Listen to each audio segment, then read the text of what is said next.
Well, good morning everybody, and a very warm welcome to Wild Earth. And I wonder if everyone can recognise my voice. I'm sure you can. Good morning. I am so excited to be here on Wild Earth, here in Djuma Game Reserve in South Africa. And with me is Brian on camera, and the thumb. My name is Tara, for those of you who don't know me. For those of you who do, I'm sure you'll be aware how excited I am to be back. It's 3 years since I've been sitting in a vehicle here in Djuma. Way to get out there. I don't know about you guys. I hope you're ready for the ride. I've got a lot to fill you in on. I think Mark actually filled you in on a little bit yesterday, but I just can't believe I'm back, and it's just wonderful. And there's a great team still here, and yeah, very excited. We've actually got some wildebeest impala for you at the moment, so just keeping an eye on the weather. It's a little bit choppy at the moment. We had a bit of rain last night, so we're keeping close to camp just to make sure we're not going to get any rain, because obviously we can't get the equipment wet. But I'll keep my eye on it, and hopefully we can venture further afield, because I'm sure you're all aware I am so excited to try and catch up with a certain lady, as I'm sure you are as well. But obviously everything else out there as well, because this is the sands and anything goes. And yeah, let's see what we can go and find.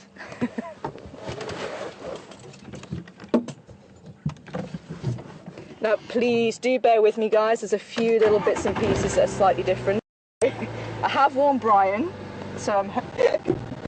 Watch out for the buffalo thorns. Oh yeah, I heard about the buffalo thorns. So this is Wendy, and I think we are going to be cutting over to Mark at some stage as well. So you have the pair of us today, which is absolutely fantastic. So that's a new concept for me, having two vehicles out.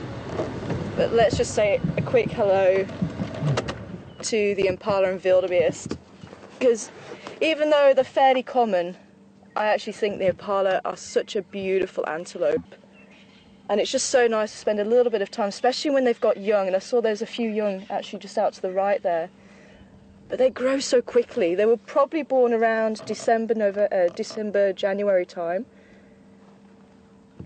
and where I'm working at the moment, it's about a 3-hour drive from here. And our females only just gave birth probably in the last 3 weeks, but it looks like these were a little bit older, maybe about 4 weeks, six weeks old, something like that. But they've obviously doubled in size already. And it's so wonderful to see such a large herd as well. There's 1 or 2 males mixed in around here. We are going to be coming up to the breeding season around April, May again. It's usually about 7.5 months between breeding and giving birth. But once the breeding season starts, you won't see males with those horns on them together. The males will start pushing each other out and holding a territory. But for the time being, there's no rivalry, and there's safety in numbers, because obviously they have a lot of predators to look out for. Unfortunately, impala is on everybody's list to eat in the bush.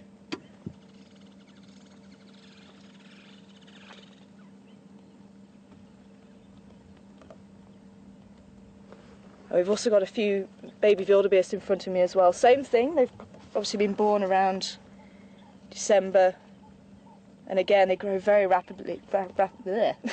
Try and get my words out. Very rapidly.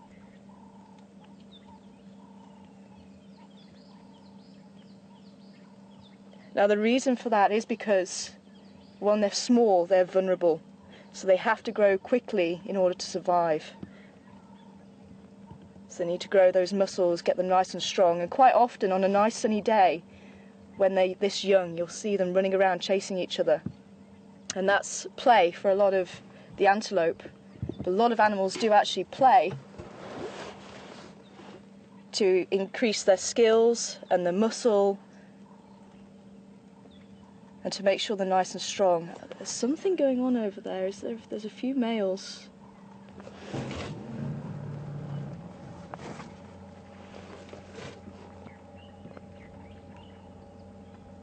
No, apparently not. They're just joining the group. Now there was a little bit of alarm calling just behind. I'm actually just at Inga's house at the moment, on quarantine area, and that's one thing you guys actually might have to help me with. I remember the road, so we shouldn't get lost, but trying to remember the road names, that's going to be quite a challenge. There's been a few that have been coming back to me as I drove in yesterday. I just arrived yesterday afternoon. And it was funny when I first got the call through to say, would you like to come and present for a couple of weeks just to fill in for Mark while he goes on leave? I was there trying to remember the road names. I was like, what's that open area called? It's amazing. 3 years. And you forget what you don't use.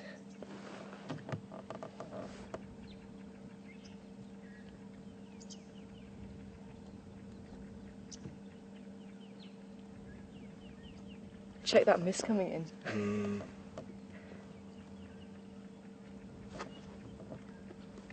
There's one or two impala just looking up occasionally, but you can see there's a lot of white tails wagging, and that's communication to say all's fine, all's well.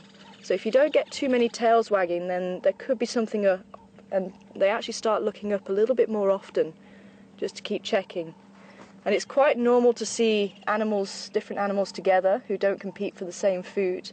So even though they're grazing at the moment, they'll be picking different parts of the grass or different types of the grass, so they can get on quite nicely. But as I say, they can have safety in numbers, keeping a lookout for any potential problems.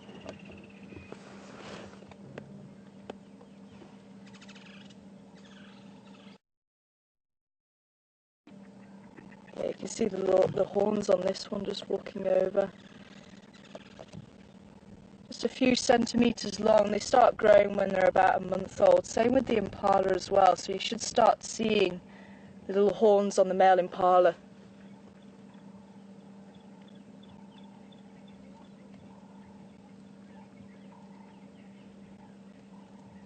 Here comes the mist. Yeah, here it comes.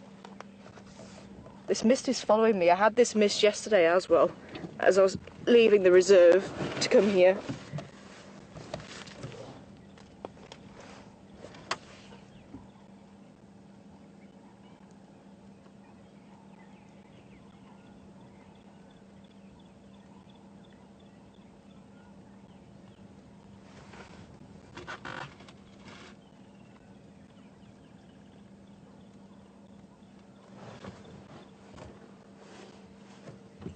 And if we have any new viewers on board, if you'd like to ask any questions, remember this is actually a live game drive from South Africa, which is, if you can think about it, it's just such an amazing concept. The fact we can be here in Africa and you guys, wherever you are in the world, can be watching us right here, right now. You can actually prove that by sending in a question and asking me anything you'd like. Just be kind. It's been a while since I've been guiding, but you know, you could ask, and if I don't know, then I'm sure somebody out there can help me and answer the question. And that's one thing I really would like to have, the truth out there. So if I don't know it, I will tell you I don't know it, because I prefer to let you know the things that are real and what I do know, so we can get the real facts coming out. But if you would like to ask a question, then it's questions@WildEarthTV, and try it out, see for yourself. But wow, this mist is actually quite wet, isn't it? But hopefully it will lift, and hopefully we'll be able to head out a bit further afield. I'm relying on Brian to let me know if it's going to be a little bit too wet for the equipment. Well, we can try and see. Okay, well, shall we have a little wander around the other side of the quarantine area? And just, or actually, maybe we could go and just check out. I've not heard any more alarm calls from the impala, but maybe we can just check that out. Hello, lady, what are you looking at? You see, this is one thing about the bush, you have to read what's going on, because the animals don't always pop up and say, hello, I'm here. So you rely on the other animals to try and help you find the carnivores, because obviously the carnivores like to keep out of sight and make sure that they've got the element of surprise when they're trying to sneak up on the herbivores. But just check her posture. You can see she's focused. Her ears are forward, her eyes are forward, the nose is forward, so all the senses are honed in on one spot. So that could mean there is something out there and she's just keeping an eye on. Now if she thinks, okay, there is a problem, she'll give an alarm call, and that's universal. So even though it will sound different to the wildebeest and the zebra and other herbivores, they all understand, okay, there's something going on. That means there's a carnivore. And for the impala, it's a snort through the nose. Now there's actually another 2 or 3 females that have just picked up on what she's looking at. There's 2, yeah. They've all just stopped looking and stopped grazing, and they're actually just looking. But they think, okay, there's nothing going on because she hasn't given an alarm call, so they've put their heads back down. But you can probably see that they will pick up the heads a little bit more often if she gives the signal. Yeah, but this wind is a bit wet. Yeah, it is a little bit wet now, isn't it?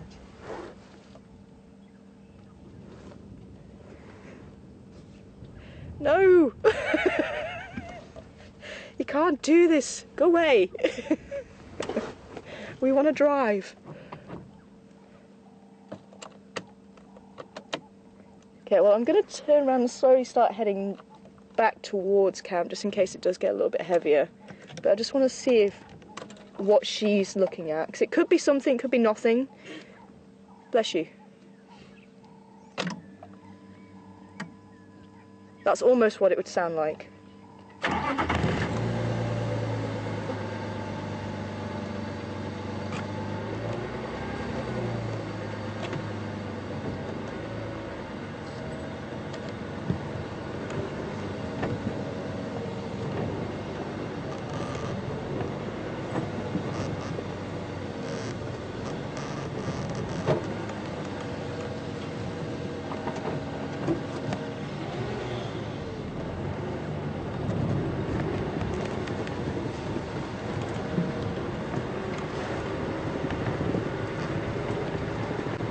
Now it could be she's seeing other antelope.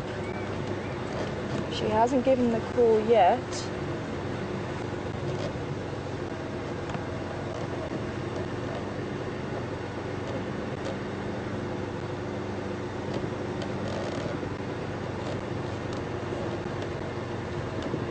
And also one of the other things to look out for, reading the newspaper in the morning, the tracks, and a lot of you do know I really enjoy the tracks, and I'm hoping in the next couple of weeks we'll get to have a couple of dung quizzes.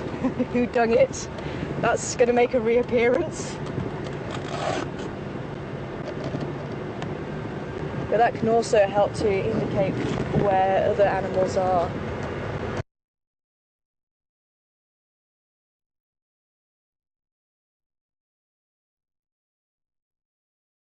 Seeing what she saw. Could be something as simple as maybe a tree that's fallen over and it's just looking slightly different, and she's just making sure it's nothing that's going to be a problem to her.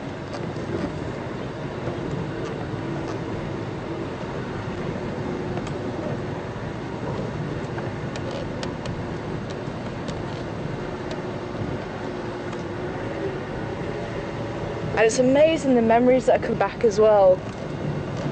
I remember me and Mark being on drive. I think it was me on camera and Mark was driving, and we had one of the boys, one of Karuda's boys, sitting in this tree here, and we had a lioness walk right underneath him. And we were holding our breath to see if she would actually notice he was there, and she just walked straight down towards the dam and joined the other lions, went for a drink. I forget who it was, it might have been Misha, maybe somebody could let me know if you can remember that.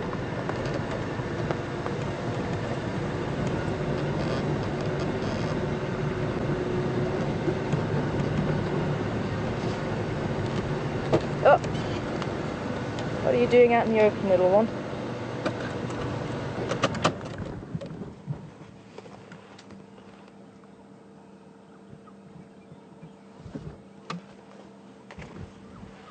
I wonder if anybody wants to try and ID the bird.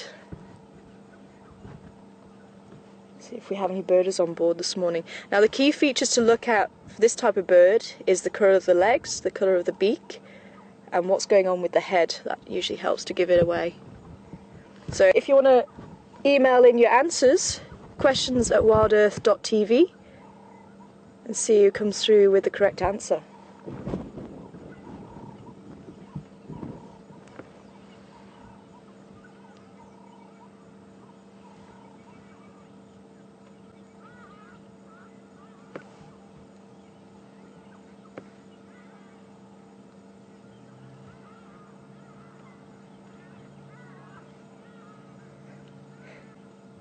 Oh, okay. Sorry, I'm just getting some information through from Pete there in the director's seat, saying if you'd like to send your questions and answers through to the Twitter. You might have to tell me again, I just got the hashtag. I'm still getting used to this whole hashtag thing. A lot of the students that I've been teaching over on the reserve that I work at, they're trying to teach me this whole hashtag thing, because unfortunately it's actually even worse communication in the bush that side. I live in a very different type of bush. It's grassland and savanna, but quite a different savanna, and I don't get any cell phone signal.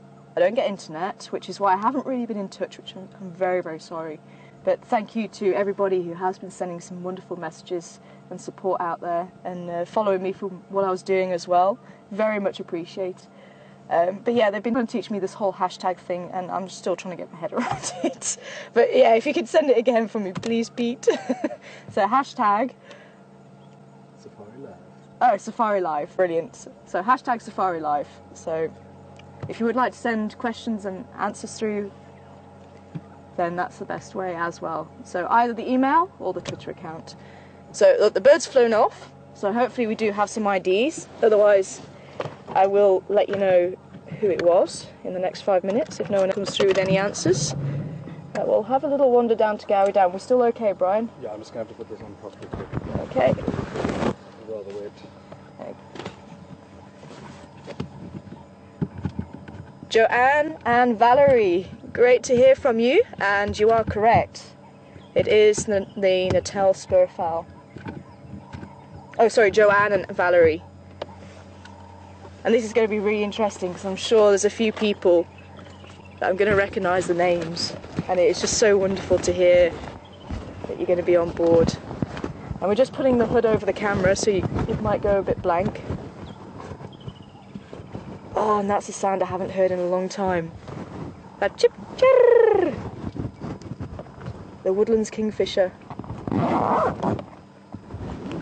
We don't get it around our way. We had it once, and then it flew off again.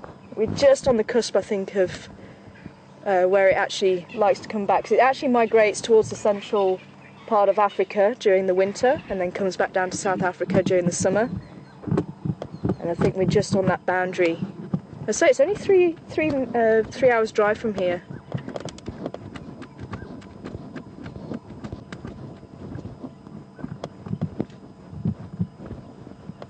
All right.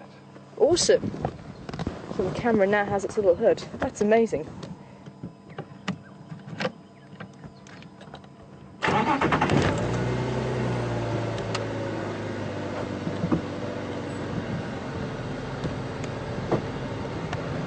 Oh, thank you very much, Pete, and thank you very much, everybody. It's great to be back.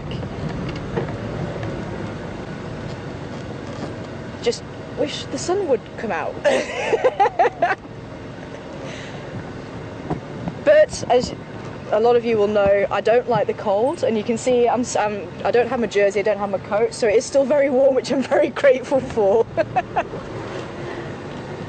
Definitely the best month to be back. Nice and warm.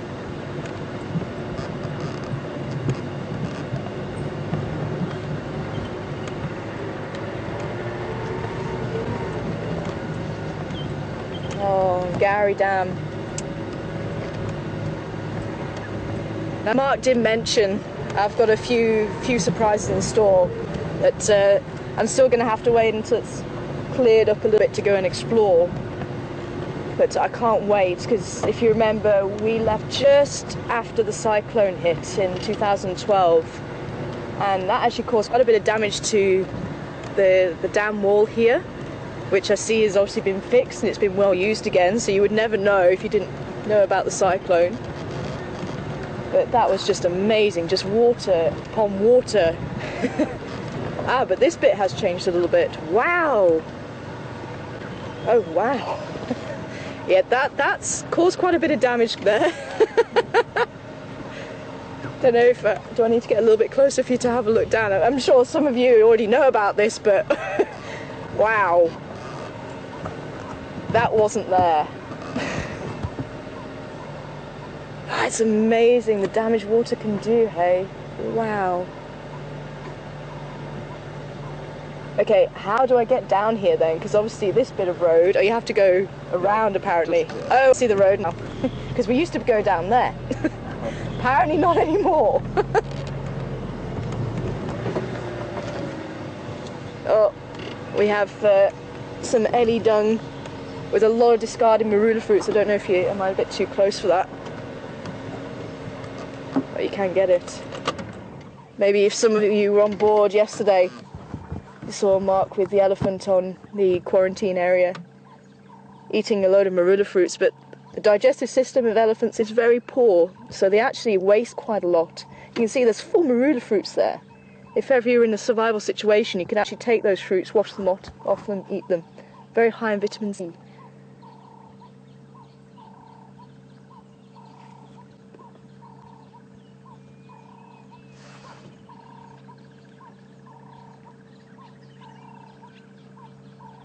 I'm not seeing who gave the alarm call. So I got so excited I was just going to carry on. No, we need to just keep a bit closer. So I'll have to explore that side in a little while.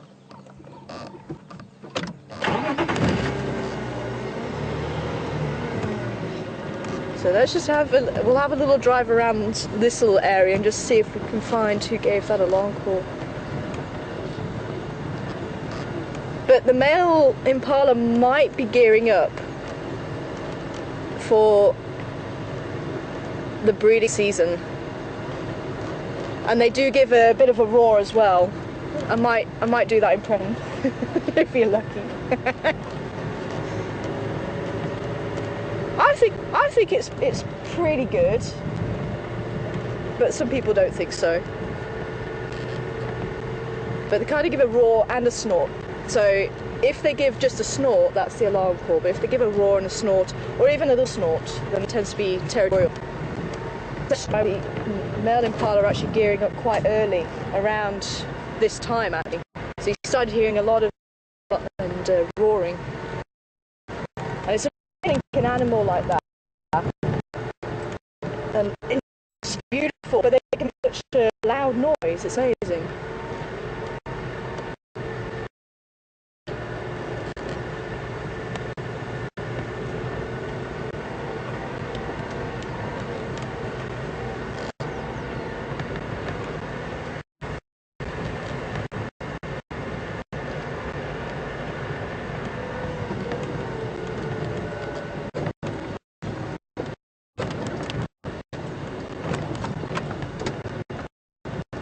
Oh, and it's nice to see it so green as well.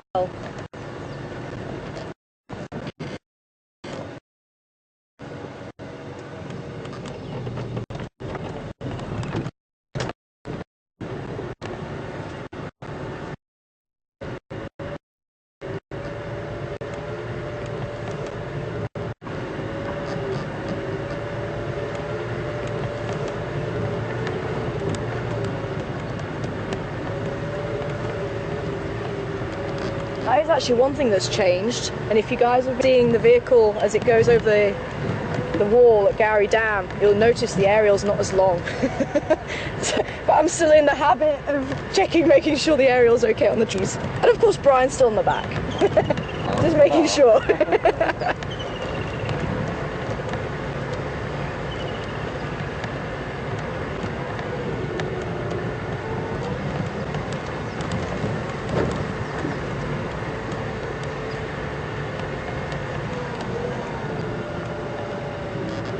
Actually having that little bit of rain has reset the newspaper, so whatever we get over the top of the rain will be nice and fresh.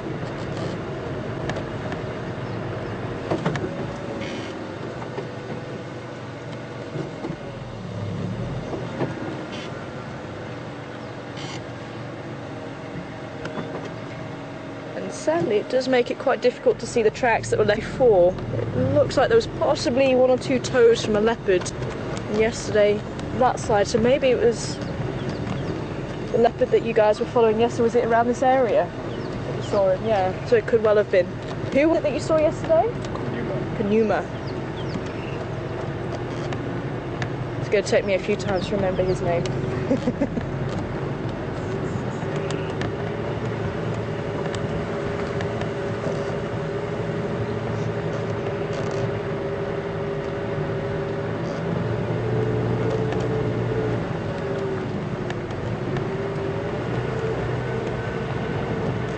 Still not seeing any sign of anybody else this side.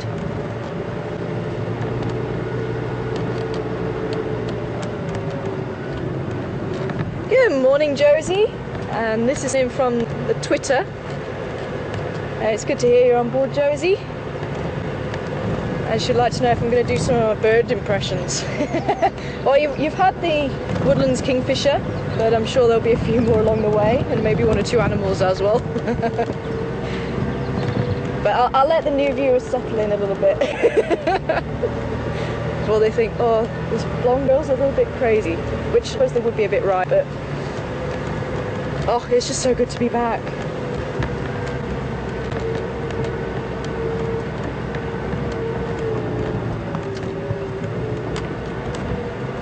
I think there was a drive. I can't remember who it was on... I think it was Sebastian, maybe, who was on camera. And we were actually doing animal and bird calls all the way through the drive. That was quite fun. How's your impressions? My impressions? I don't think much better than yours will be. I like your Woodlands kingfisher. That's a pretty good one. I think that's about it that I can do. Oh, we'll see, we'll test you.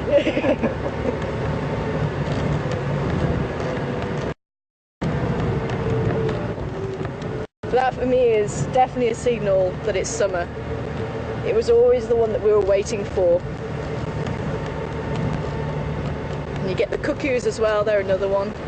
Ah, we got some adult wildebeest this time.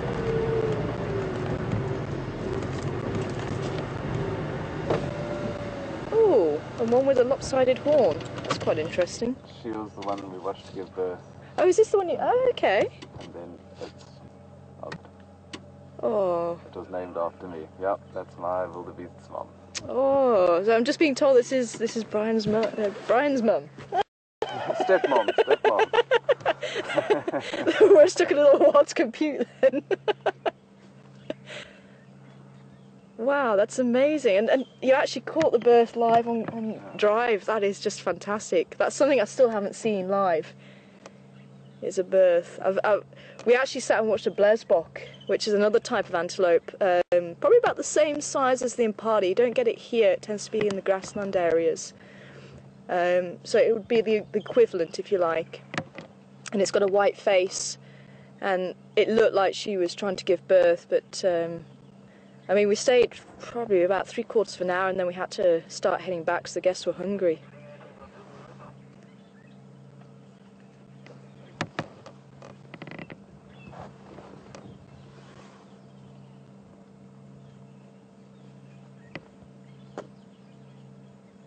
So have you got a name for it?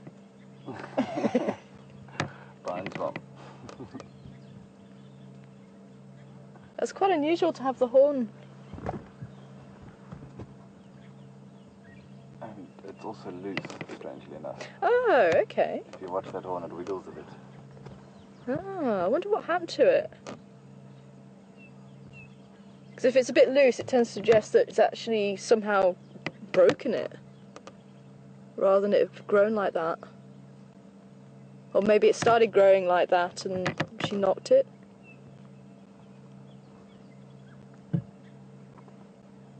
But that is one thing about animals, they're very resilient. And you'll be amazed at what animals can actually survive with.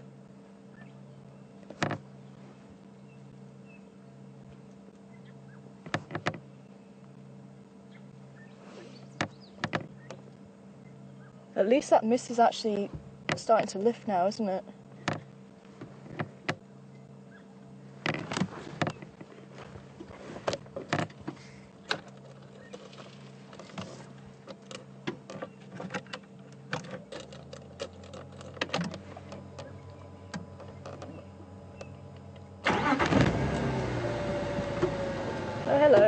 Now you decide to cross the road.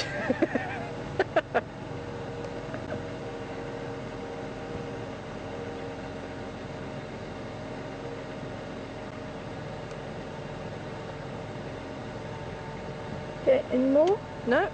Good, good.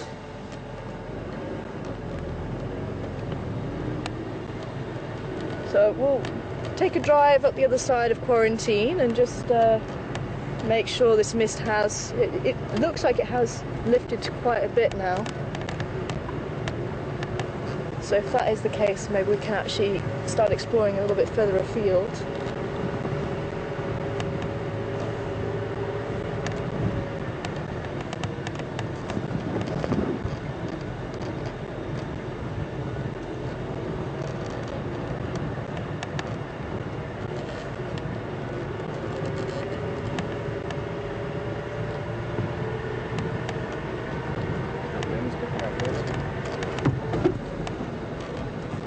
Yeah, a little bit.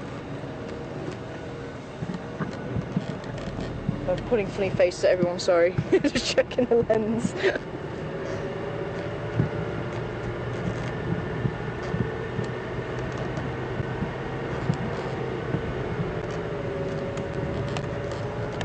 Or elephant dung in the road with all the marula fruits in it.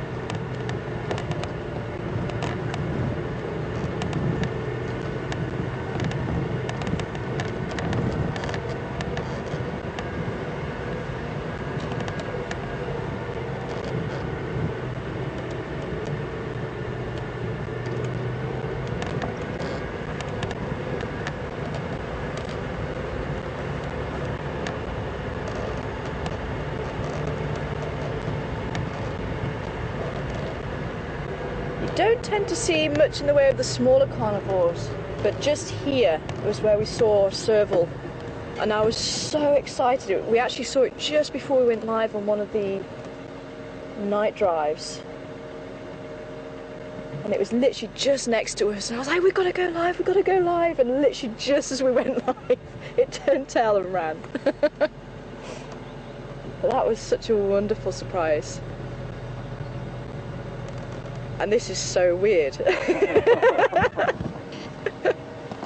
Having a second vehicle out, this is wonderful.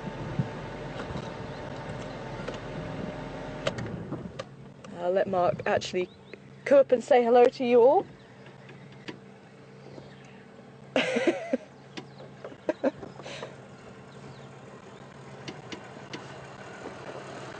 Hello. Yeah. It's fancy seeing you here. Thanks for seeing you here. What are you doing here? You're supposed to be with leopards. Yeah, no. Well, my What are you leopards doing? aren't playing ball, so I thought I'd come check out your leopards instead. Okay. Well, I'm sure some of them will have missed you. Yeah, well, I caught partial spore down that side, probably from your boy yesterday. Yeah. But Welcome back. thank you so I had much. to just come past and say welcome back. Things are getting a bit damp. Yeah. Shouldn't be too bad. Hard to tell with this weather. You know, we haven't had rain for how long? Weeks and weeks, and then the day we get an English that's coming in. Oh, it's got to bring the weather. I brought it all the way from the reserve as well. This is exactly what it was like. To rain all the way down here. Well, yes, enjoy. Thank you so much. It's good to be back. Definitely it is. It's just wonderful. Yeah, I know that feeling. I had that feeling a couple of months ago. I'm going to move around a little bit, see how this is going. Problem is that it looks like there's another squall coming in. Yeah, we saw Weird that actually. how much wetter it was up on Zoe's road. You can Yeah. actually see it. Probably because it's higher ground. But if it does come down again, you go to the shelter. I'll go to Carpool. Yeah, well, I'll keep. I'm just worried about water getting in here because that's what happened last time. Ah, okay. And Good we had to to know. replace things in the dashboard. Yeah, I'll keep fairly close to camp just to make sure. We'll give it another half an hour Yeah, and then maybe go did and you see that explore. tarpaulin? Yeah, on quarantine. Oh, yes. Yeah, called Little House on the Prairie. Okay. Pull in under there if it gets too wet, and then we can still talk to everybody. Ah, that's very cool. I like that a lot. I should get my books back. My books are getting wet. But I'll see you. Enjoy your drive. I'm going to go and look for things as well. There was Awesome. a herd of Ellies up on Zoe's, but they must have crossed Triple M by now. Okay. Yeah, it might still be a little bit far at the moment. Cool. See you later, everybody. Catch you later. Catch Hope you you later. found something interesting. I hope so. Bye. Awesome.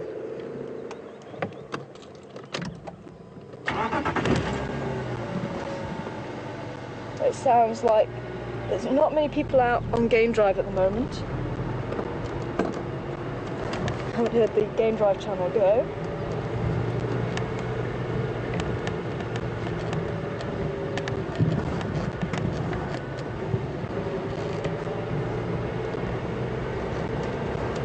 But funny enough, the cats don't seem to mind this weather.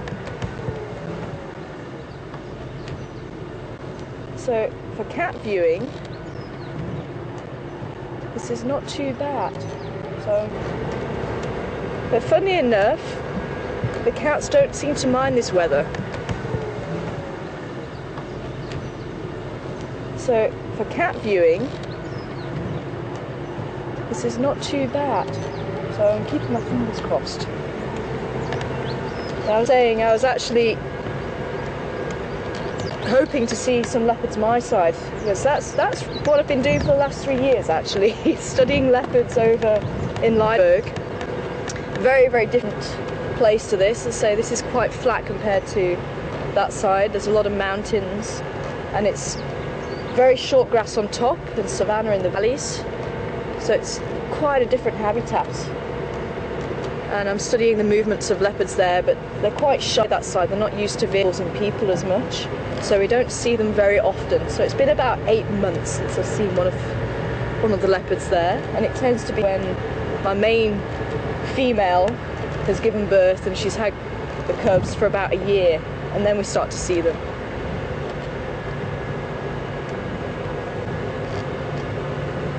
So I'm hoping Kunyuma will pop up and say hello.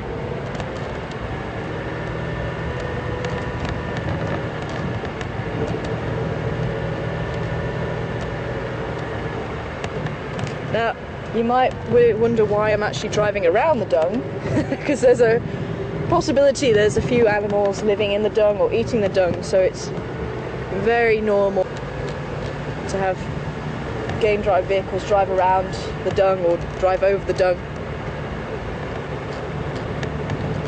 just to make sure you don't squash any animals.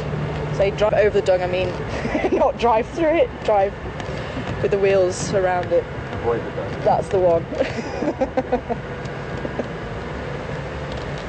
Why say one word when you can say 20? That's me.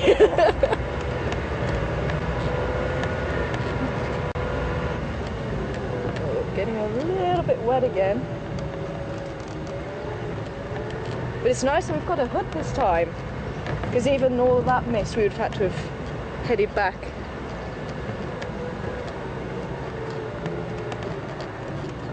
Well, at least we can stay out when it's a little bit misty, which is good.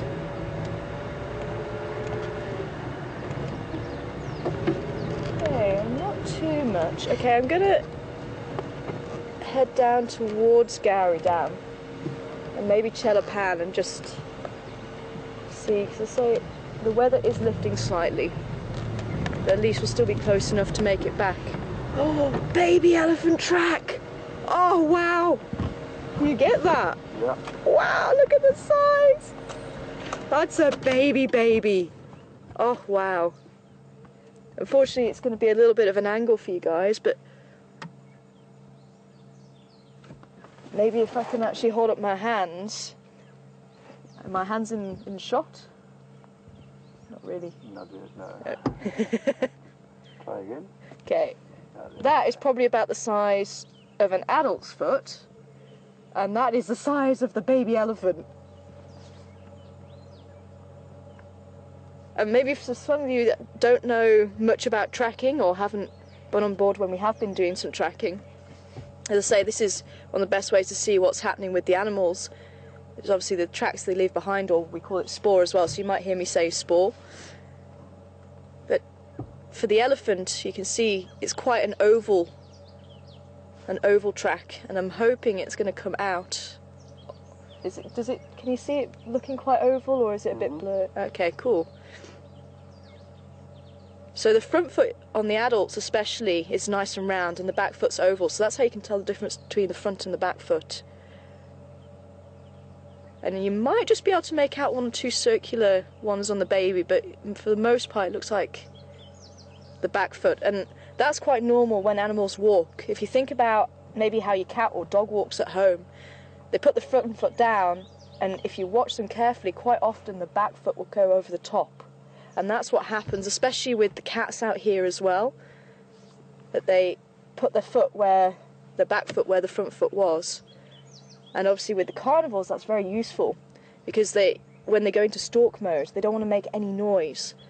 So for the cats, if they put the back foot where the front foot went, if they've put the foot on a twig, it can't break in the same place twice. And it's the same for a lot of the antelope that live in the thick bush like this, like the kudu and the bushbuck. They'll also do that.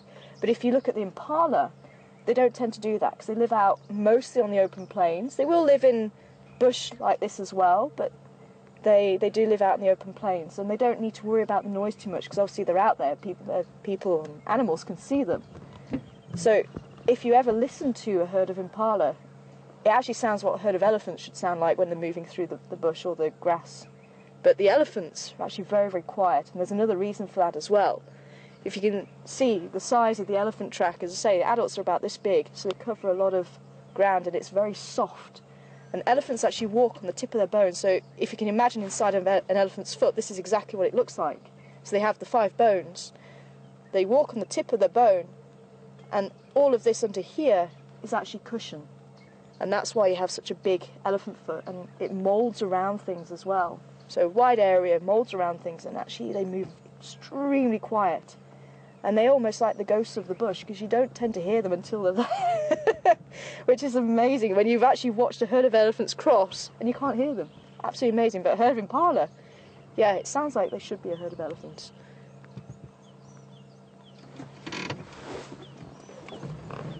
You go ahead, Mark.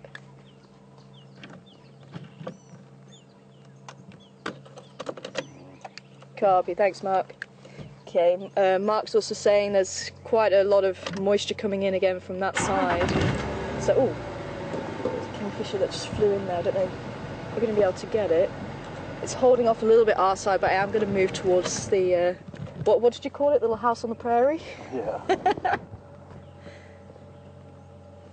Can you see it? Yeah, I was on it. Oh, it's gone. Oh, did he go?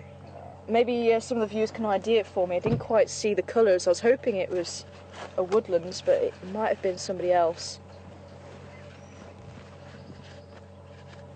Maybe someone will come through with a positive ID for us. I wasn't quick enough with my binoculars.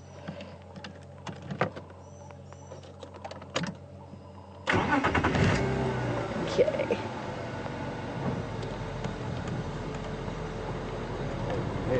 Straight there. Oh, I can go straight. Okay. Yeah. I thought this was the little road as well. So there's another road from that side to it? Yeah, it was. Oh, okay, perfect.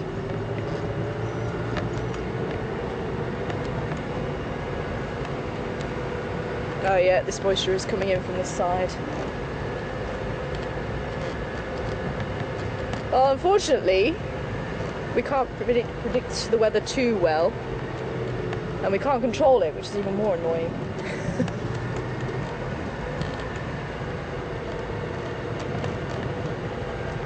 But c'est la vie.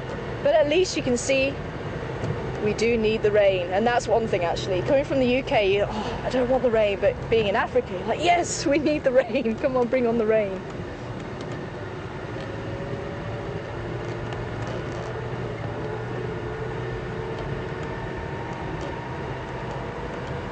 Oh, are you saying we should go back?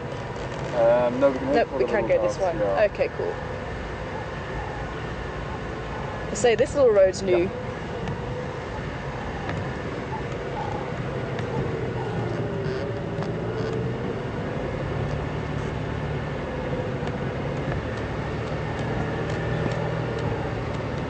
Oh, and that wind's picking up as well.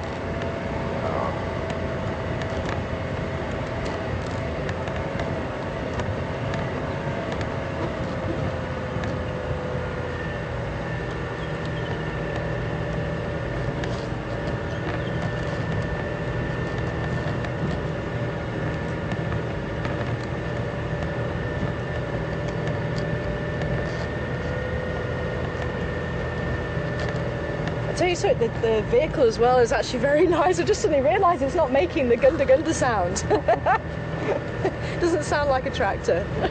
It's very nice and quiet.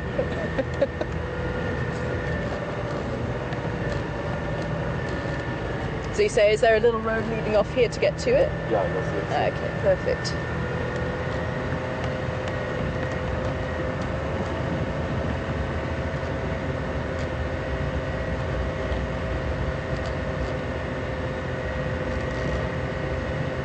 There we go.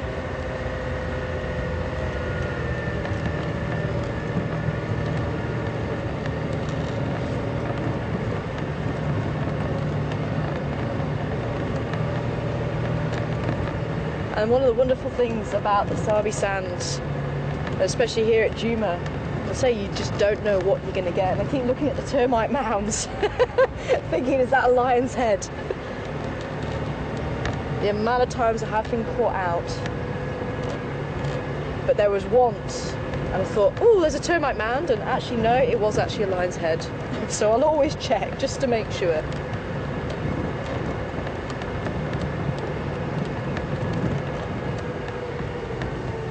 A little francolin.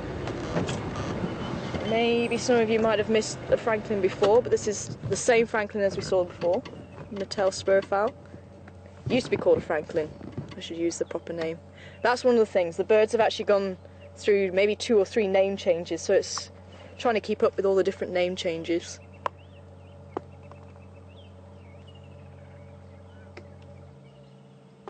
So this guy is very easy to identify. Just look at the beak and look at the legs. Nice bright orange and quite a dark brown all over. Hello, why are you coming towards us? Don't charge us. Are you seeing us as shelter? No, decided not.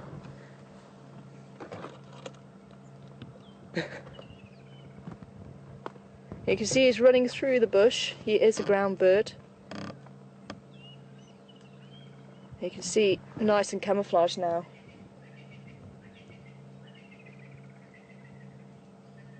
And they will nest on the ground, and their eggs will actually be camouflaged to hide them away from predators, whereas birds that nest in the trees tend to have white eggs or light eggs, because it doesn't really matter if they're seen or not, 'cause quite often the nest actually hides them.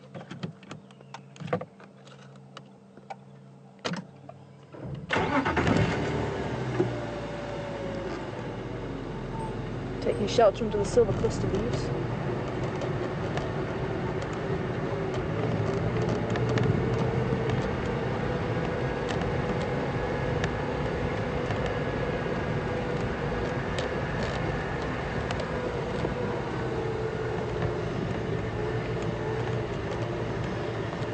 Maybe this is what she was looking at. The impala that we saw earlier on. Actually, you can still see the impala from here, which is very cool.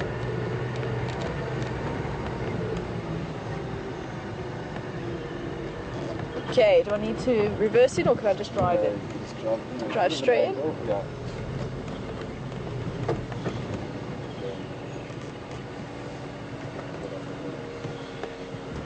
How's that?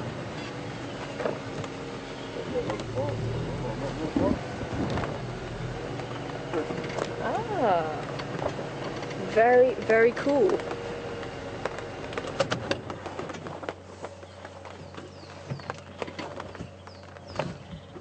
Yeah, this is exactly where she was looking. So maybe it was this, maybe this was moving or for some reason just caught her eye a bit more than usual. Because while we've been driving around we haven't heard any more alarm calls. But even from here you can see those white tails flicking. And this is one of the reasons why you should never wear white in the bush, because it sticks out like a sore thumb. And if you notice, if white is used on the animals, they'll have stripes, and stripes or spots, and that'll help to break up the outline of the body.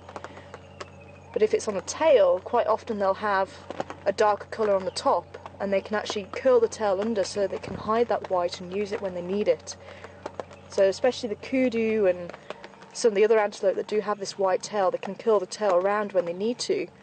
and it's often called a follow me sign. So as I say, you can see how vivid it is, stands out in the bush.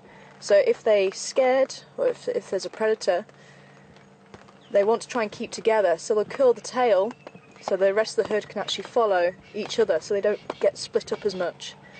And then once they find a nice spot to shelter under, they'll put the tail back down, and that sudden flash of white is actually gone, and then the camouflage again, and that also helps to avoid the predator. So the predator thinks it sees the white as well, follows the white, and then it disappears. So it's got two possibilities, two reasons for having the white. So follow me sign, but also helping to confuse the predator. So once that white goes, they can just camouflage themselves against either the bushes, maybe behind a rock, and hopefully wait there, and they'll actually freeze, and hopefully the predator will move on because they've lost him.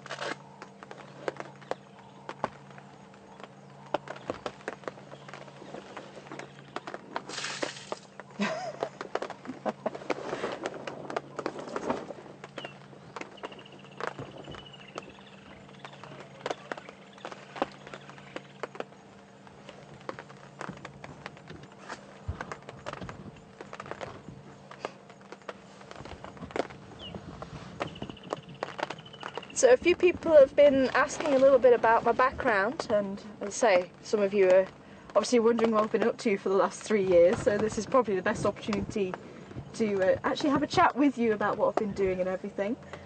So for the new viewers, I'm sorry, I do actually talk quite a lot, and I do apologise. And I say I'm so excited just to be back as well, but I'm sure I'll settle down. But yeah, originally I am from the UK, as I'm sure my accent will tell you a little bit about that. I've been living out here in South Africa for, it'll be 9 years now, I can't believe it. Wow, that's quite a long time, about a third of my life. But I've always had this passion for animals, even as far back as I can remember. I think I was 5 years old and I said I wanted to see a kangaroo. That's my very first memory. I think I drew it in my book. Very, very first memory. And as I started growing up and they said, you know, what do you want to do? And I remember saying I want to study animals, I want to be a wildlife protector and photographer was my answer when I was about 10. And every step of the way it's kind of led me to this and to what I'm doing today. So I did zoology at university, and I worked in a wildlife park for a few years while I was at university, and also a couple of years afterwards, working with quite a number of different species. And then I moved out here to become a guide, and I was there in the Waterberg, which is probably about 5 or 6 hour drive from here. Again, very, very different, very mountainous. The vegetation was very different. I did my training close to the Waterberg as well. And then I had the opportunity to come about 3-4 years after my training to come and actually present here for Wild Earth. And I was blown away, because the Sabi Sands and Djuma, which is where we are now, it's just breathtaking with the wildlife. And obviously we haven't seen too much of the big animals, but just, you know, even just the small interactions that you see with the impala and the wildebeest, and anything can happen. I heard a hyena first thing this morning, and say anything goes, anything can come through. They've seen, as I say, we've had serval here, we have had caracal sightings on occasion, I think further around the area, pangolin as well, which you don't really get a chance to see very often. Even the interactions with the lions and the leopards, and it was actually following Karula. As some of you know, Karula, or quite a few of you will know, Karula is the main leopard in this area. She actually, we have about 1,000 hectares, and she pretty much covers the whole of that 1,000 hectares, and plus a little bit around the boundaries. So she's usually the main leopard that we tend to follow, but there's members of her family that she interacts with on quite a regular basis, which is not normal for leopards. And this is what makes the Sabi Sands so special, because we're actually learning a lot more about leopards than what we ever knew about. And I think because of the guiding, it's been open for about 60-70 years as a game reserve, which makes a big difference to the animals, because they get used to seeing the vehicles and the people, and it's part of their everyday lives. So we've been able to follow them and see behaviour that sometimes has never been documented before. So I had this opportunity and I took it with both hands and said thank you very much, and learnt so much about leopard. It actually drove me to go on and do leopard research. So that's what I've been doing for the last 3 years over in Leidenburg, which is quite a small town, small mining town. Probably about 35 kilometers outside of town in the mountains, and again very, very different to here. And again, it's actually more like the Waterberg, which is where I first started. And the vegetation, there's some trees that are found here that's found there, and some trees that are found in the Waterberg that are found there, so there's a nice mixture. And I have remote cameras, and I actually picture the leopards. I have quite a number of camera traps out now. Probably about 40 or so it's quite a big network. So my days are filled with going and checking the cameras, which is what I did yesterday in this weather on a quad bike. Going up the mountain on the quad bike, it was quite fun. But yeah, so I gathered all the data and go through the data, see what we've got, and we've actually found 2 or 3 new species for the property. Some of you might know of the Simango monkey, which we don't tend to get here. I think there's maybe 1 or 2 spots I heard of around here that might have it, but it tends to be more of a forest monkey. And as I say, it's a new species really for me, because it is usually a forest species, so I don't tend to know much more about those species. And he was found on top of the mountain in grassland with grass this short, which is completely alien. So he must have been moving from one forest area to another. We haven't seen him since, but it was nice to actually have caught him on camera two or three times, and we never had any other sign of him, so without the cameras we wouldn't have known he was there, which was amazing. And Cape fox as well we found there as well, which unfortunately we don't get here. So a lot of different species that side. And what I'm trying to do is work out the movements of the leopards, how they differ. As I say, Karula here utilises probably about 2,000 hectares. That side, the female I was talking about, she's called Diamond Girl, she utilises probably about 5,500, maybe 6,000, maybe more, because my cameras haven't actually got to the edge of her realm, if you like. So she's using 3 times more of an area than what Karula does. And it could be because the prey is very different there. The prey density will have an impact as well. So you saw big herds of impala, wildebeest as well. There's a lot of prey around here in such a small area. So technically speaking, you can have a lot more carnivores because there's a lot more food.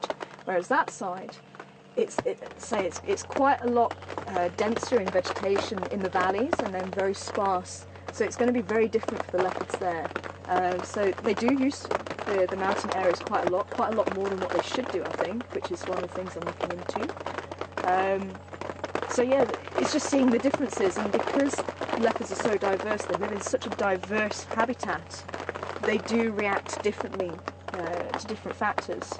And to actually have little projects, so I'm a little project and there's probably about 39 other leopard projects around South Africa, and we're all gathering data on those leopards in that area, and hopefully we can combine that and see how leopards are similar in their behaviours and also different in their behaviours. So that's kind of it in a nutshell, and using that to really help conserve the leopard, because to this date no one has been able to give a true estimate of how many leopards are in South Africa, Africa, or even the world. It's amazing. So hopefully with this technology we can actually get closer to an estimate and actually figure out how many leopards there are. So that's also what we're hoping to achieve as well. So yeah, if you have any questions, I'm sure there's a few backing up. So if you would like to send any questions through, I'm sorry I've been yappering on so much, but as I say, it's nice to actually fill you in on what I've been doing. And as I say, give you a little background to those of you who don't know me. And yeah, so if you would like to ask any questions about what we've seen, or anything that springs to mind, then it's questions@WildEarthTV, and the Twitter is #SafariLive. Safari Live.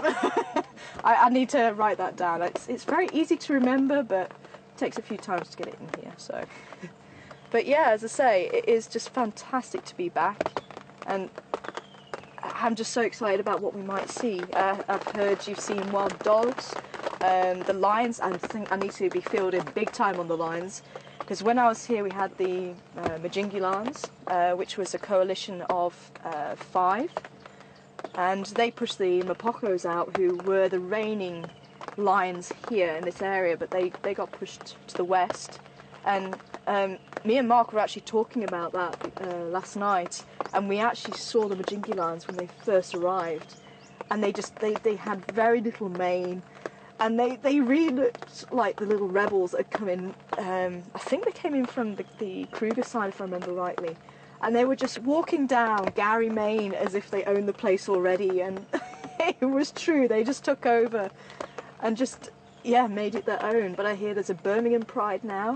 When I was here, there was the Sticks and the Salalas and the Unkahumas, and this was almost like the boundary point, and so we had those different groups of lions coming in here. So I need to be, I think, brought up to date about all the Birmingham pride as well. And yeah, just amazing to hear how it's changed. And that's one of the things I just love about nature. You know, it's constantly changing. But maybe I should actually shut up a little bit and see if there's any questions that are coming through. And we can listen to maybe the birds just for a couple of minutes, if there is any.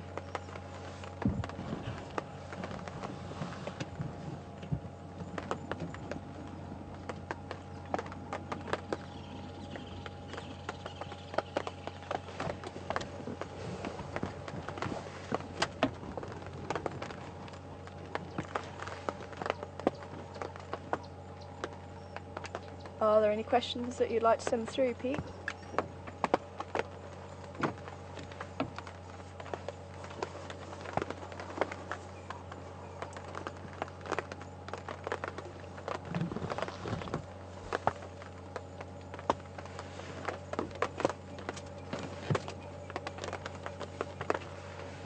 While Pete's finding a question, just looking through the branches, it looks like it's actually a green cluster leaf.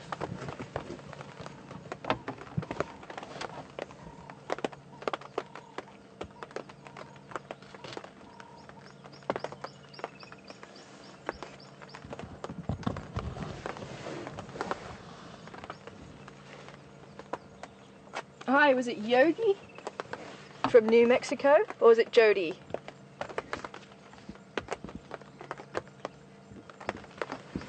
Jody. Hi Jody, great to hear from you from New Mexico.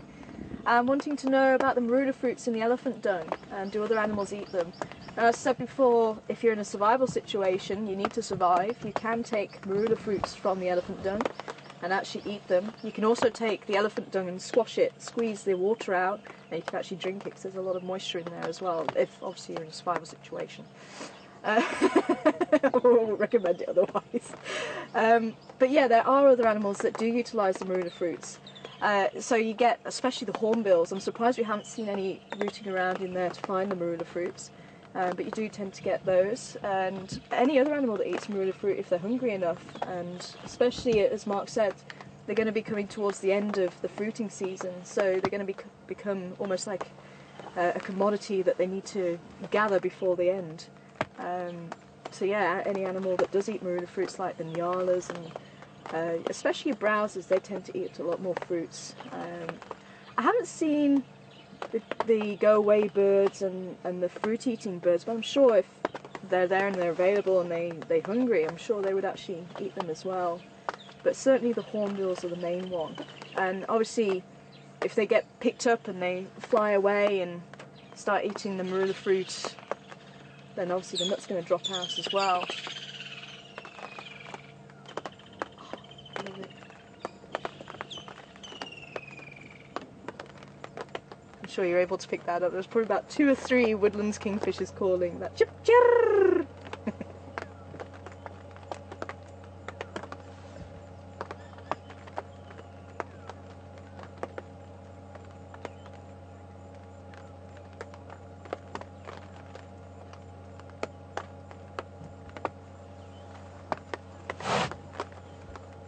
Good morning, Jeffrey from Texas, and very good question, very interesting question. And Jeffrey wants to know, would I include jaguars in the count of leopards for the global count? And they're actually a very different animal. Unfortunately, I couldn't bring my library, so I don't have a picture to show you. But the leopards are actually a very different animal to the jaguar, even though they look very similar, and technically speaking they actually they fill the same niche or same role. That's what a niche means. Jaguars are found in South America, leopards in Africa and across Asia, and leopards are the most widespread of all cats, from South Africa right the way up through the northern parts of Africa, into the Arabic states, and right the way across to Russia in the Amur Valley, and also down into Indonesia as well. So they've got a really wide spread, which they're actually one of the most successful cats because of it, and that's one of the reasons why it's quite difficult, because they are found in so many areas. The jaguar is, as I say, the South American equivalent. If you look at them, if you had them side by side, you'll see they're very, very different, but to a lot of people, they think they're the same animal. One of the big differences with the jaguar is that the rosettes. So with the leopards, they do tend to have rosettes, which are probably about this sort of size, and they have spots around, especially around the face, and sometimes on the flank, on the shoulders, and maybe around, on the belly and those sort of areas. But generally speaking, they have the rosettes. With the jaguar, they do tend to be a lot bigger, maybe it's sort of this sort of size, and they have a spot in the middle, and that's one of the differences. Jaguars, they forest dwelling more than out in an area like this, so they tend to be a lot darker, because obviously you want to blend in with the forest floor. Rather than being light, they would stand out. Whereas here in the savannah area, the leopards very pale, so they can blend in, especially in the winter.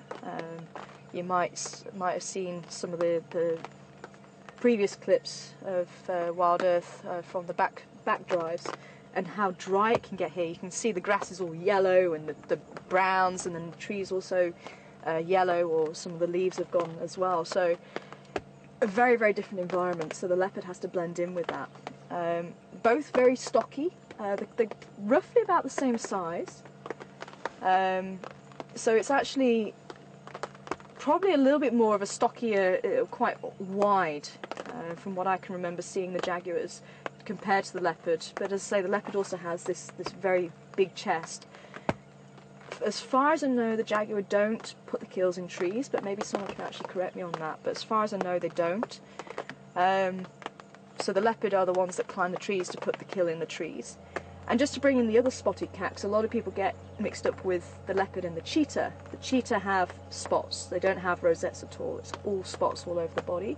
Very streamlined, quite a small head, and they don't have that wide chest, because obviously they need to be able to run. So they need to be streamlined, a sprinter. And if they have that extra weight, it would just slow them down. They wouldn't be able to catch their prey. So very, very different cat. So hopefully that helps you out a little bit with the jaguar and the leopard. And apparently Mark's saying that it looks like the weather is lifting a little bit. I'm hearing a few drops, but that could be from the trees then. So I'm thinking, should we give it a go? See if we can get a little bit further afield. Yeah, why not? Yeah? Awesome. But yeah, keep your questions coming in, and we'll see if we can find anything interesting for you out there. And just remember, for those of you who might just be joining us, we've just been here on the little house on the prairie, here in South Africa, on a rainy day, which doesn't sound quite right when you're saying you're in South Africa. But we do get rain, we do need the rain. But we are on a live drive, and as I say, unfortunately we can't predict the weather, and we can't control the weather. But we can certainly try to predict it. It looks like it's quite light over there, so I think it is worth maybe trying and see if we can get a little bit further afield. I am so eager to get out there and have a look at what's changed. We actually did head down to Gowrie Dam and saw that the road we used to go onto the wall is no longer drivable. Just undress the camera. Oh, we're just going to take the hood off the camera, so just give us a second. But yeah, if you are joining us, we're live from South Africa. Wherever you are in the world, you can actually watch us, see what's going on, from the comfort of your own home. And if you don't believe us, try it out. Send a question in, although I have been talking quite a lot. Is one of my flaws. I could talk the hind legs off a donkey, apparently. Mum always used to say that, and she's so right. But hopefully, if I can give Pete a chance to get the questions through, then you can see we are actually live. And if you'd like to ask a question, it's questions@WildEarthTV.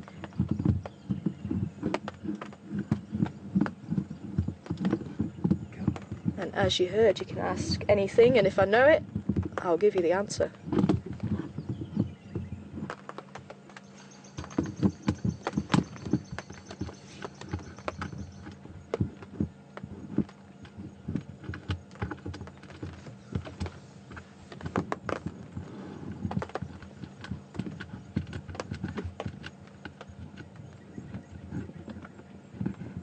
Good morning, Lynn.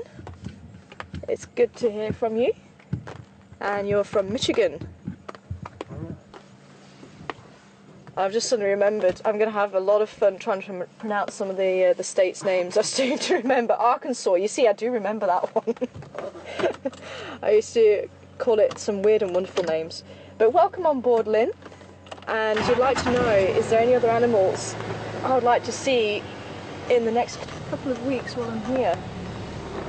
And I must admit, as I say, leopards have always had a soft spot in my heart. I've always had that for them, just like Mark has with the elephants. But it's just so exciting to be here in Big Five country. Well, actually, it's the Magnificent Seven, because wild dog and cheetah are also here. And there are a few species.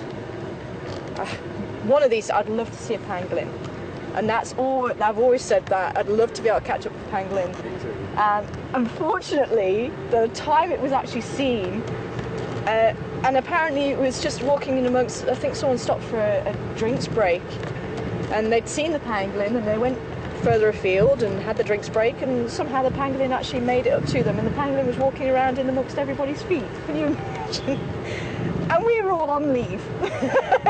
That's what really rubbed salt into the wounds. So it was I think it was the week we weren't here. But that would certainly be awesome. And as I say, some of the smaller carnivores as well. Just anything goes. I'd love to see the wild dogs if we're lucky. Cheetah, it's not really the right habitat for the cheetah. As I said before, they really sprinters. So they tend to hunt in open areas. But one thing I love about nature, they don't read the books, these animals. They do what they need to do to survive. And there was actually a cheetah where I used to work in the Waterberg, and she learned how to hunt bushbuck, which is not normal, because bushbuck tend to live in quite thick, bushy areas. This is still quite open for bushbuck, but you might see them occasionally.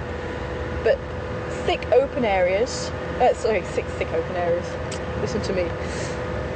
Thick bushy areas, and she actually hunted very successfully. And we just couldn't believe it. So, not the norm, but we have seen cheetah here. We had a coalition of 3 males who I think came in through Mvubu and went that side of Djuma. And we actually had a standoff between a young male leopard, Mishu, I think some of you might remember. And what was amazing was that Mishu didn't know what to do. Now, cheetah are unfortunately at the bottom of the carnivore hierarchy, if you like, because they are small, a lot smaller compared to the other carnivores, especially. So even though they're smaller, the cheetah carnivores, especially the lions and the spotted hyenas, leopard are very stocky. So even though they're smaller, the cheetah are actually a little bit taller than they are. But as I say, the cats are stocky, and the cheetahs know they're no match for them. And I remember Penny actually told me of a sighting where a leopard had taken the kill from a cheetah, taken the kill up into a tree, and actually killed the cheetah as well and took the cheetah up into the tree. So they're not the best of friends. And Mishu, this must have been the first time this leopard had seen a cheetah, because he, as I say, he didn't know what to do, and he was actually crouching, and we were going towards where the cheetah was, and we suddenly saw the Mishu in the grass, and he was just sort of putting his head up, and his ears were flat, and he was trying to keep as low as possible not to be detected. And as soon as the cheetah had realised he was there, the cheetah became very nervous, and it was kind of looking around for its escape route, and that was the signal Mishu needed. And Mishu was like, "Ah, you scared me, okay, cool." and he actually got up and he ran at the cheetah, and the cheetah was off. He'd gone out of here. But it was just amazing to see that behaviour and that interaction. And it's the animals and the birds. Oh wow, look at that cloud behind us.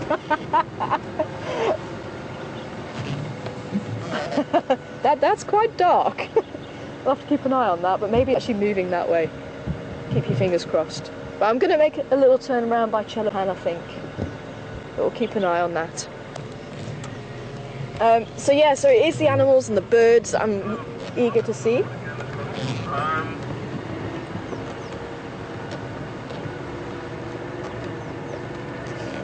But it's also these fantastic interactions, and it's the animal behaviour that has always captured me and always captured my imagination.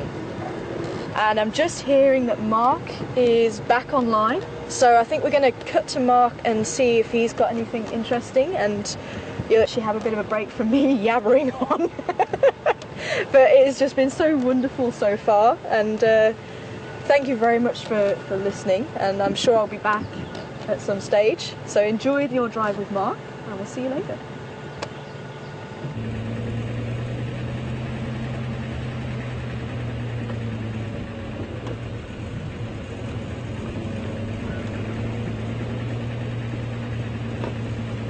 Morning everyone. Very big black cloud ahead of us that I'm hoping is moving to the northwest. Well, welcome to the other half of our morning drive this morning. My name is Mark. Andrew is with me on camera. Saw you a little bit earlier. You were with us from the beginning. And so far, lucky that the cloud seems to have lifted on this part of Djuma for now. And I think that's what it was hanging over us earlier. It was very low mist and it was very, very dark. Beautiful big black patch.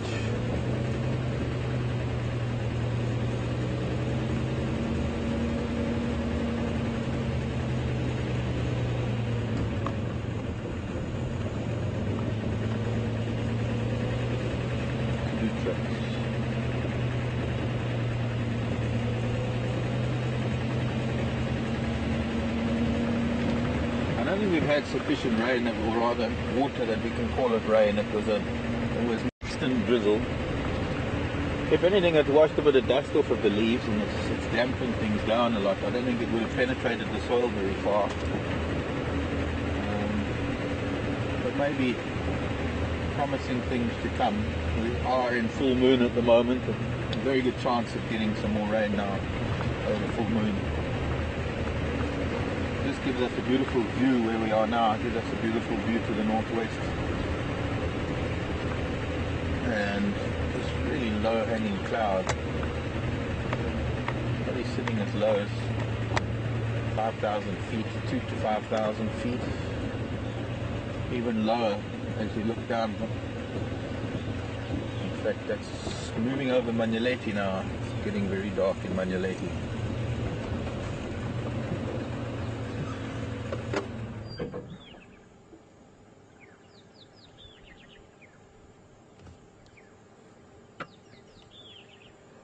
Great having Tara back, and great to be able to do a double drive with her for now, and maybe when I come back we'll be doing some more. But I am heading out of here today, going to the Timbavati.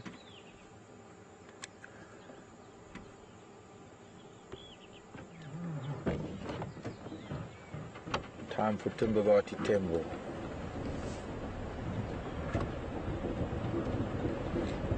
And I'm going to leave you all in Tara's capable hands.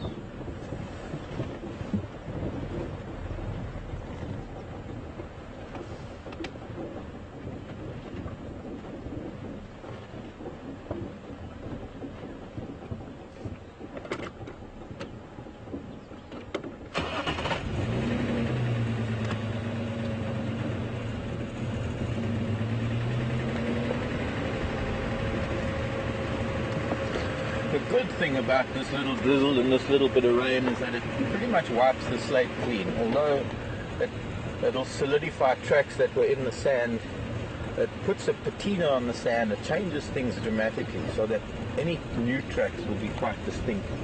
And the key here is going to be finding something of significance to follow. We're going to go back to Aubrey's Road. I thought I'd check this open area. Looking much lighter in the southwest now. Contrast between what we were looking at a minute ago and 180 degrees in the opposite direction. Some more low mist to the west, but it looks like it's lifting for us. That's encouraging. We'll go up Aubrey's Road, we'll go up onto Biffles of Cut Line, see what cats might have been moving up there.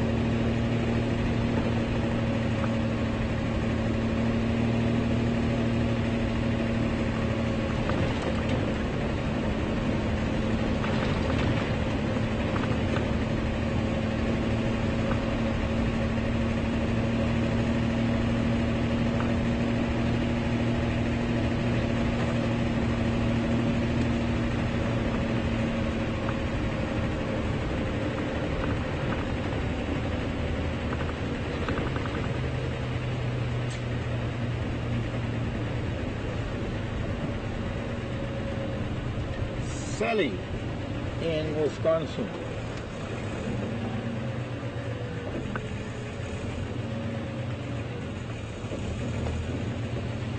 Good morning, Sally. Actually, I'm wondering, is this getting closer to us or is it going further away? Sally wanted to know, how does the full moon affect the weather, bring the rain? Because I've mentioned it a few times. I have actually, full moon and new moon. But I'd have to ask a meteorologist, yeah, one of them weather people, meteorologist. Because I don't know how it works. I just know that it works. I just know that I should have documented it. In fact, I might even try a Google search, any correlation in other parts of the world where during the wet season there is a higher tendency, or rather a higher chance of rain around full and new moons. It does affect the tides, but it can't mean that everywhere on the planet on a full moon it rains. How it works, that wherever I am, mostly during the summer months, when we get moon phases, we get either cloud or rain. There's a nice yellow flower here, by the way.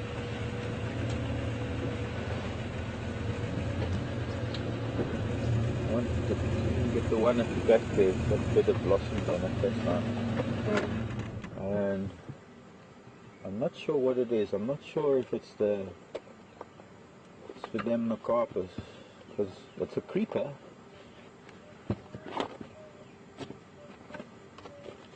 It's a new one flowering, by the way. I haven't seen this one flowering yet. If I'll be able to get it from this.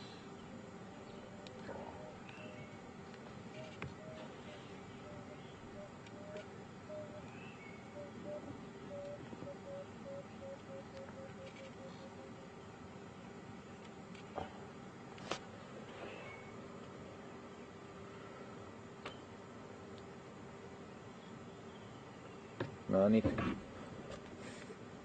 find there's more on my side of the road.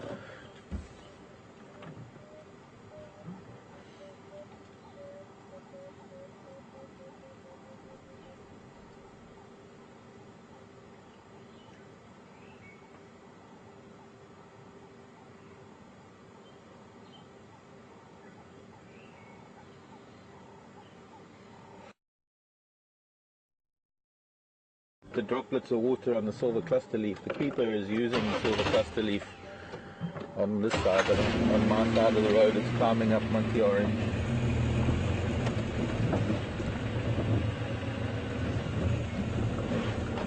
Maybe get a photograph of this one so that I can identify it later. I'm just looking at that leaf. A little different.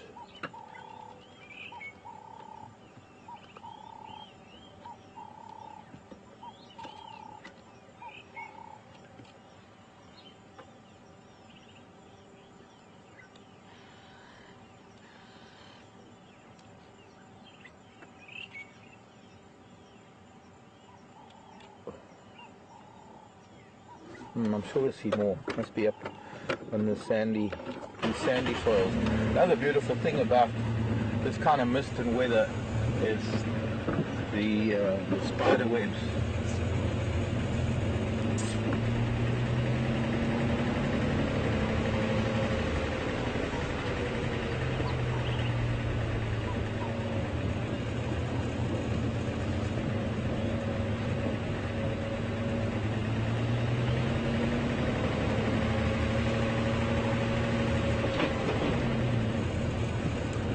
Demnocarpus pruriens is a similar flower, but I'm not sure if it's the same one. And that is, if anybody wants to look at it, in a nice website for looking at flowers is a site called Plants Africa. That's plants with a Z or a Z, Plantz, Africa, plantsafrica.com. And it helps to know the families, or at least helps to know more or less where you're looking when you're looking for flowers, but they've certainly got a very large database. So maybe Demnocarpus is spelled Sphegamnocarpus, Demnocarpus pruriens.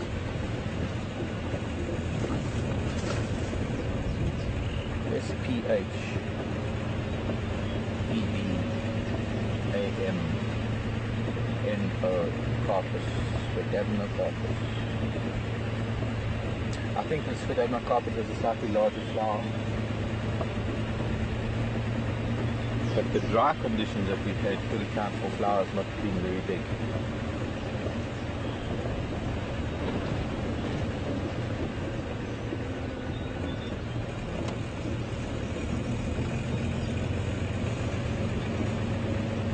I could look in my book.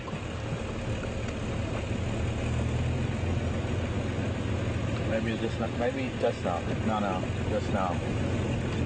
Later. When we go back to Tara, then I can pull out my book and have a look.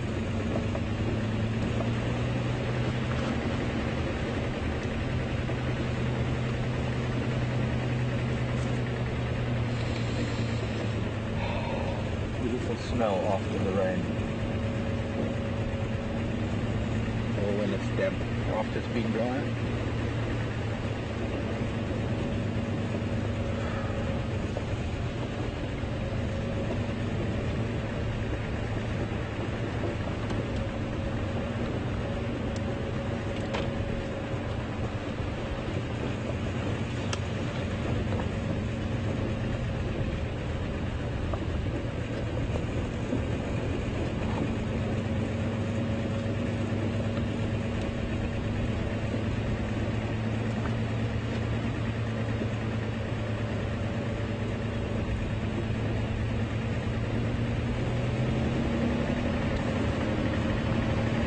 Cat walking on a road at this time of day with all this wet grass somewhere.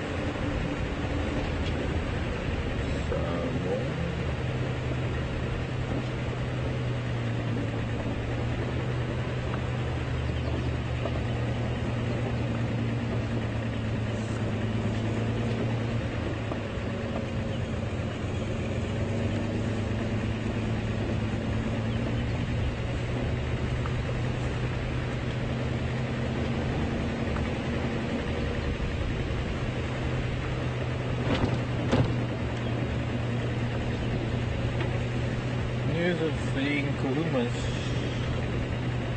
who are up on Torchwood, Buffalo's Hook.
those hyena tracks. I'm going to follow them, only because I want to go down Yellowgo shortcut anyway.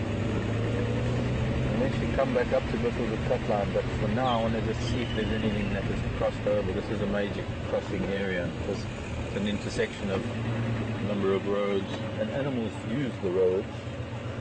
So hyena came from Buffalo, came over this way. Nothing on the road itself. Always a heart-stopping moment when we come to a road like this.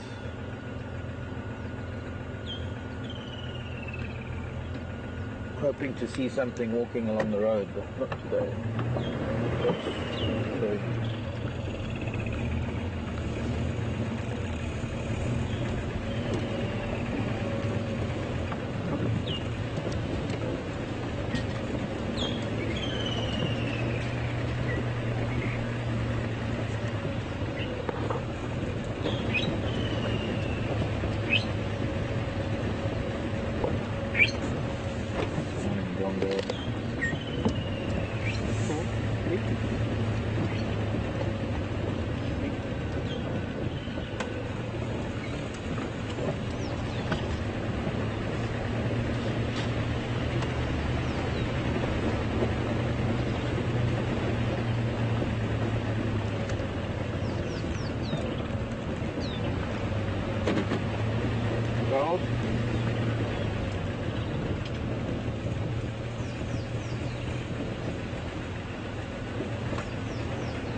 No documented correlation between full moon and rainfall. Thanks, Jody, New Mexico.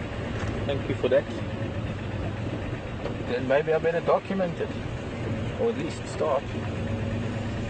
Still, I could have, if I had done so for the last 30 odd years, I would have had records of it. We don't get rain in winter because it's the dry season. But 8 years out of 10, in the middle of July, we will get an overcast rainy day, and guaranteed it will be on a full moon.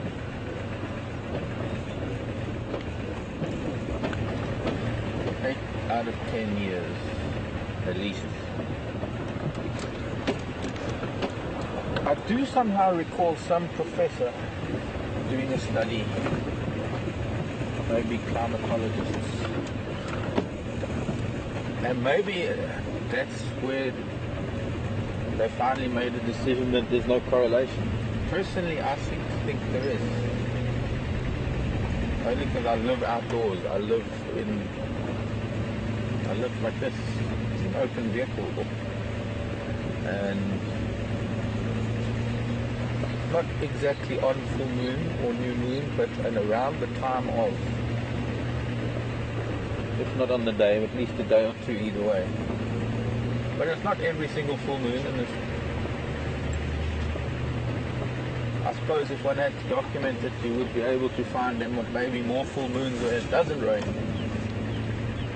And I only remember the ones where it does. Oops.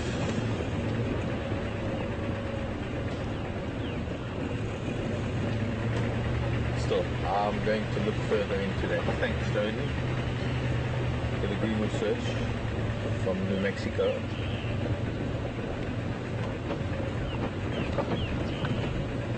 Mountain lion.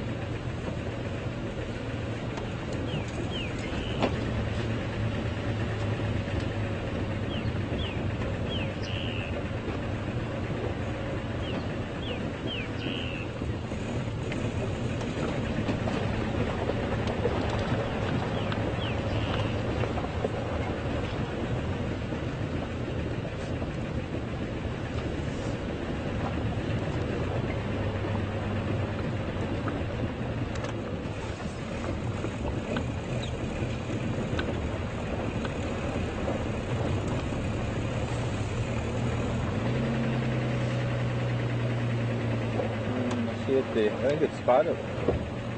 Or is it the droplet? Droplet.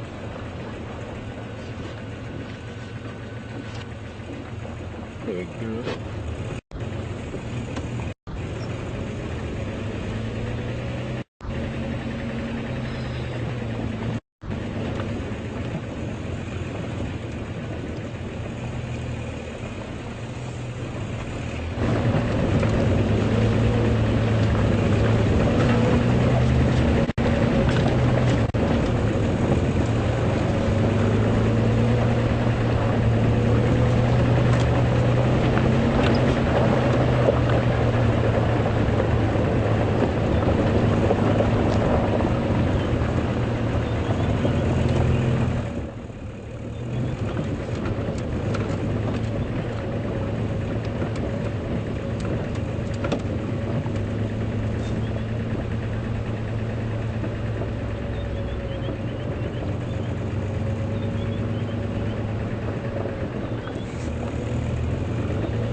Turning into a beautiful morning, and I think it's just going to get better as the day wears on.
Morning to Canada, morning Maureen. Actually, we've got kudu bulls up ahead. I'm not going to talk too loud, and it's our monster kudu and his mates.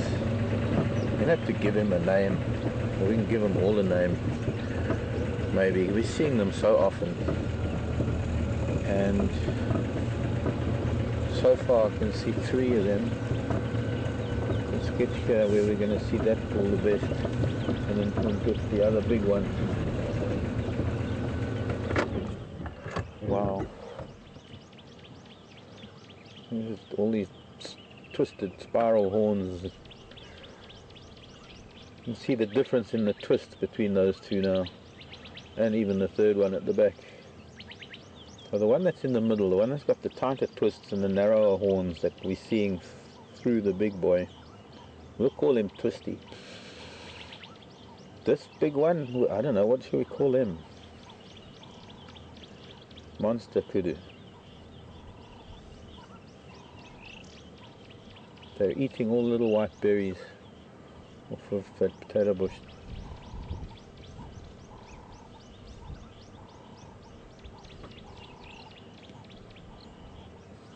Maureen in Canada was saying that she's found a website that there is a link between moon phases and weather, yet it offers no explanation. So the plot thickens.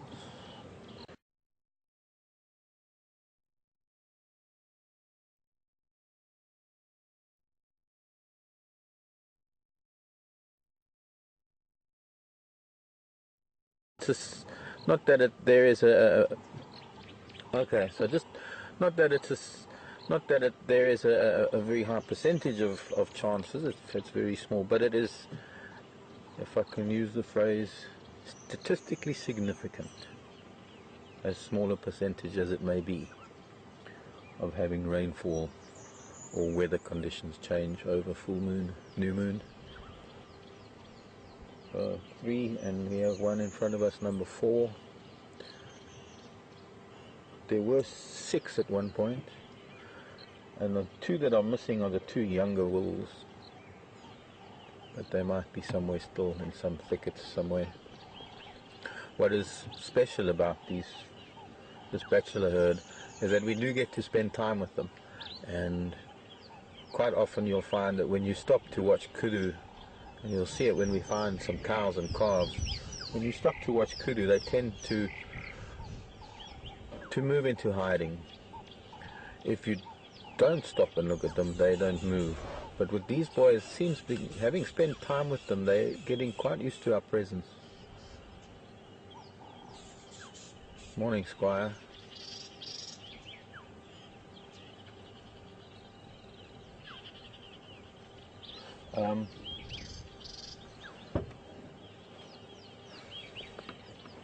Thought of something. If any of them move into shot, that would be nice. That dead tree is... In a minute I'll show you something. Sorry, Andrew, I know you've got a nice tight shot there, but sort of at 9 o'clock, just through that gap with that very heavy rain cloud and that dead knobthorn and leadwood. It'd be nice if a kudu were in front of that, it would make a nice portrait. And they are moving that way.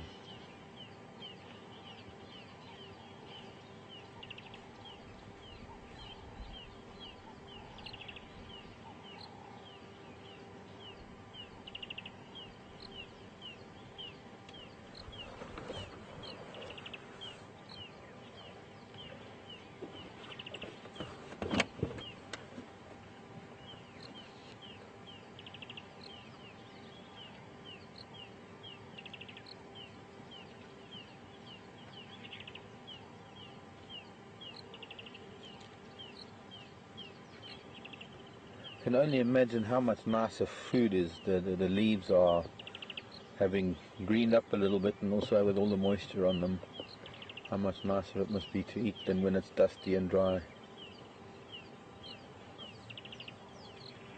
There he is.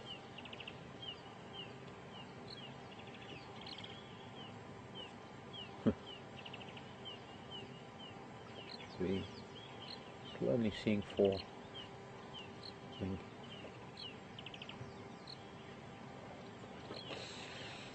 Can you smell them? Yeah.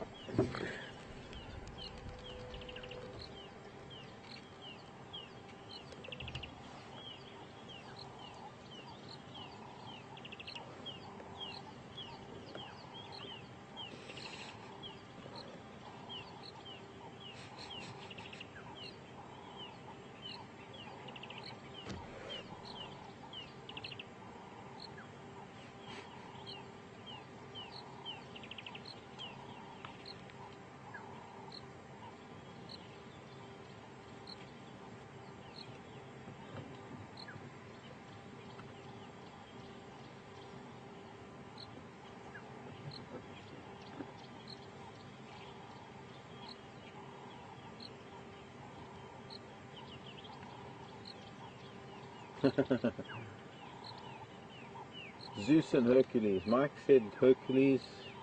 Who was it that said Zeus? I think Zeus. Zeus, look this way. That's the shot I wanted. Oh, Linda. Oh, Vivian said Hercules. I think I'll go with Linda's Zeus.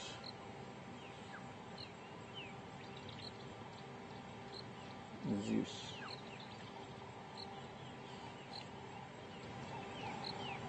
And here comes Twisty.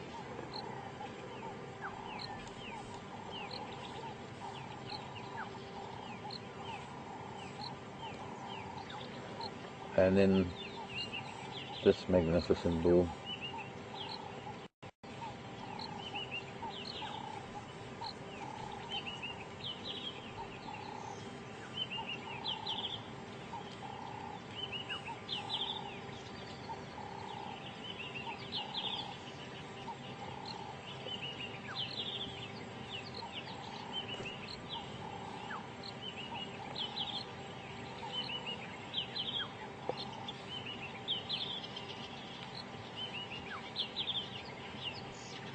See if I can turn the car a little bit.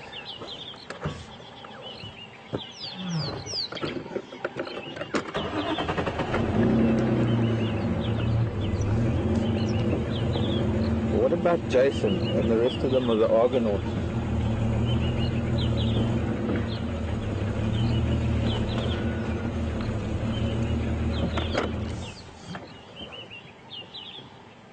It is so rare to have these big bulls around for so long and to be able to see them like this together. What will be even more interesting in the coming couple of weeks would be to see whether they're going to meet up with any cows and whether there's going to be any competition amongst them for access to the females, if there are any in the estrus.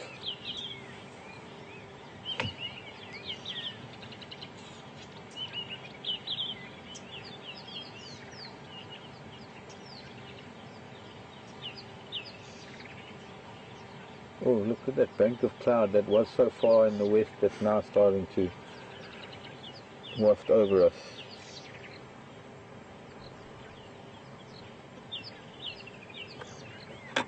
Yeah, there you can see it's like a giant wave, like one of those dust storms that roll off a desert.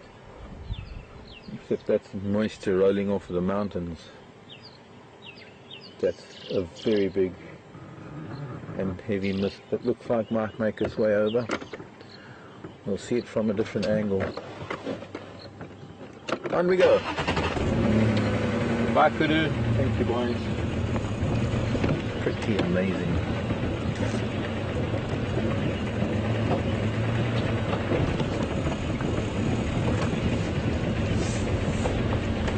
Amazing.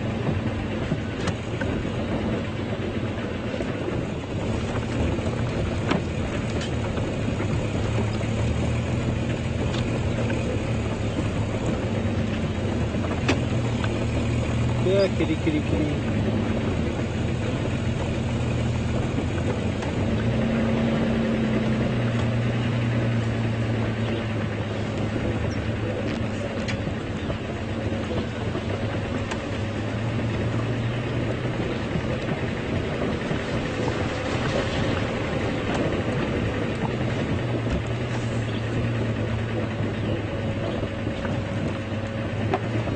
They are actually heading for quarantine, those kitty bulls.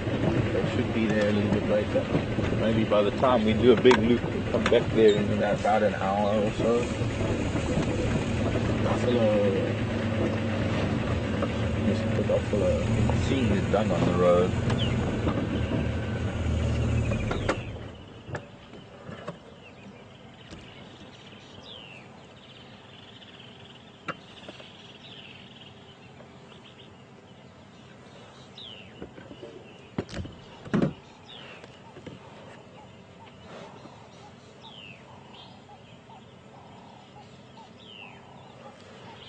A bit of a grumpy look on his face.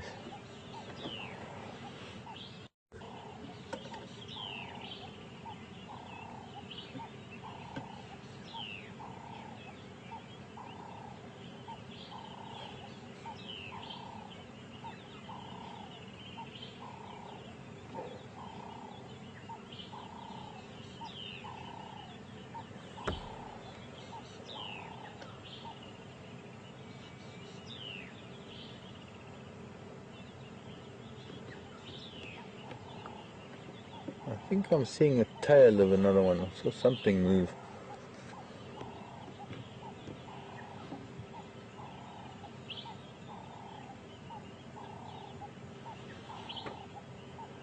Yeah, I think there's one lying down in the grasses in the thicket. Yeah, there is. Can't really see him though. I saw a tail flick.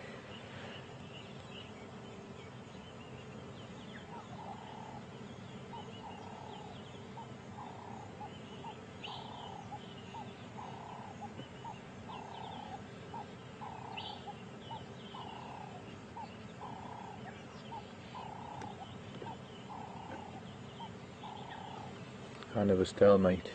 He won't move, I won't move. Stand just staring at each other all day.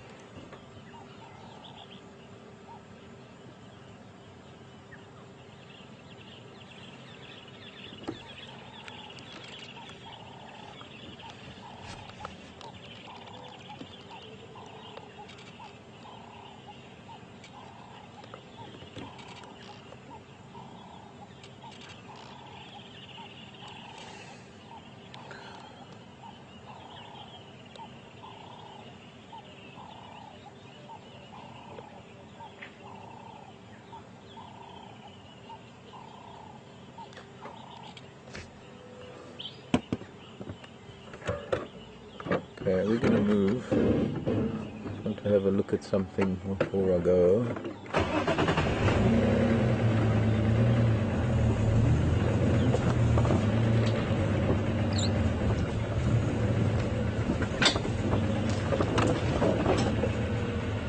Look here.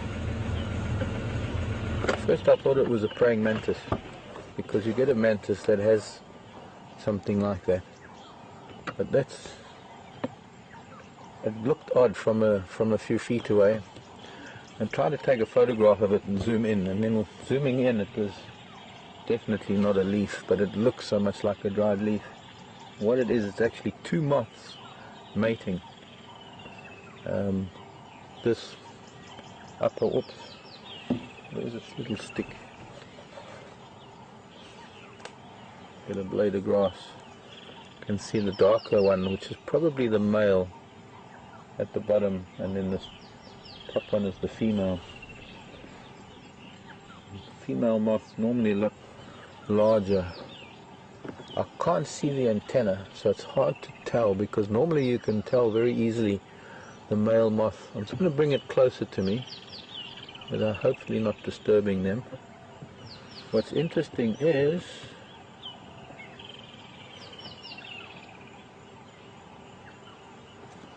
something in here, in this fold in the leaf.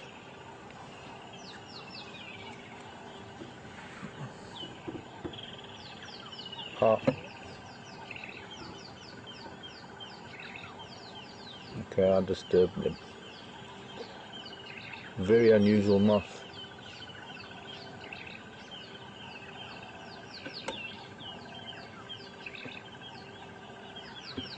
I think that is the pupa of this moth, and the weirdest thing is, oh well, I can't let it drop into the grasses now.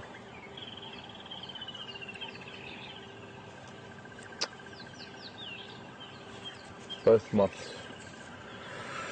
Okay, I'm sorry, I'm done. This, but they have gone into a stupor. Use this little stick. I think that this larger one, this female moth, hatched or pupated and has emerged. That's the male.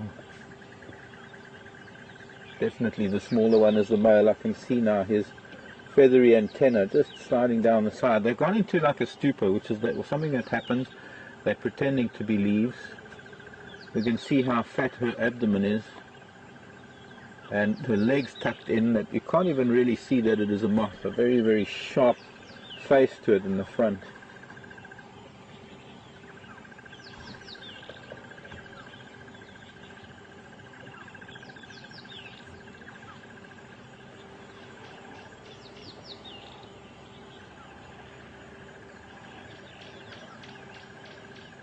Sorry, Buffalo, we're taking the limelight away from you. I'm going to have to try and find these moths, because they're very, very unusual. And now I have to try and...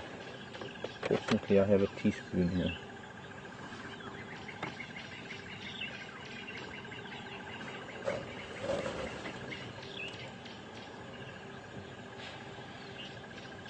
Just rest them on the leaf, close to each other.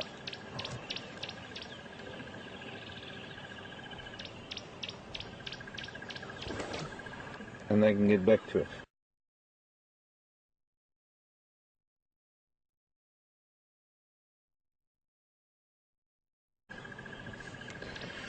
Wow, interesting.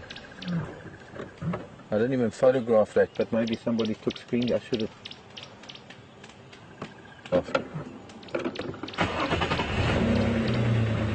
Took one photograph from him a few feet away. I don't know if that'll help. Very interesting. Stop for buffalo and find a moth that you've never seen before. If I remember correctly, I've seen it in a book. But that leaf that was folded and sewn together had a hatched cocoon in it. Pupil case. Excuse me, Mrs. Franklin, with your 3 children. Okay, all of you. Maybe there were 4. Number 4, call your other baby. Funny how they count.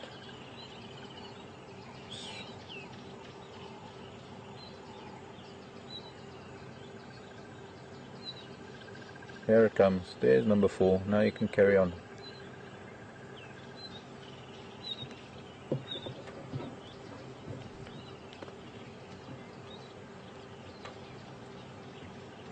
Right, number 5.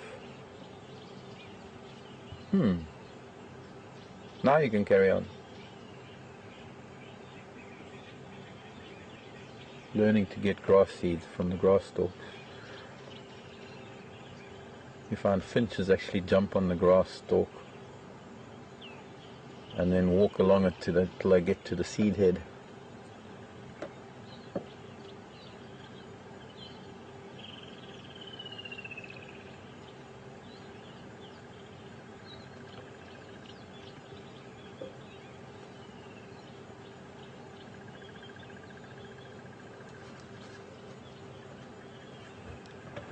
This is the crested francolin.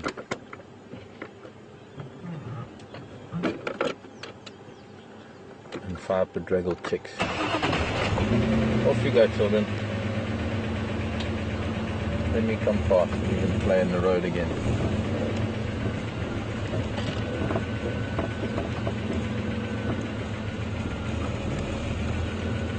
I want to separate her from the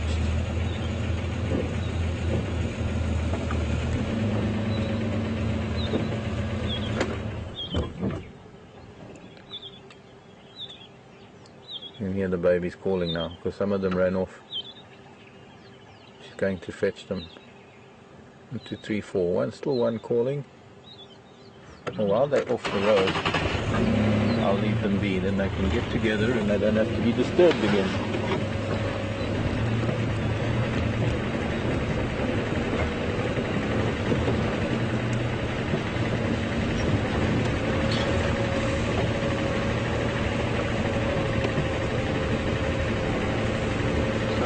Lightening sky. It's getting dark and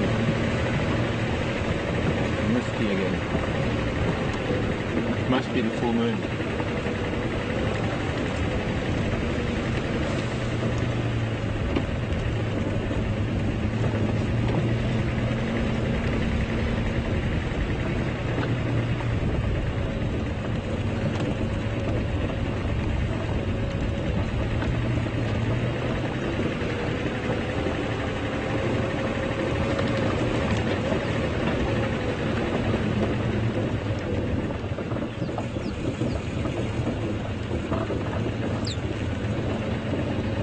Morning, Linda in Ohio.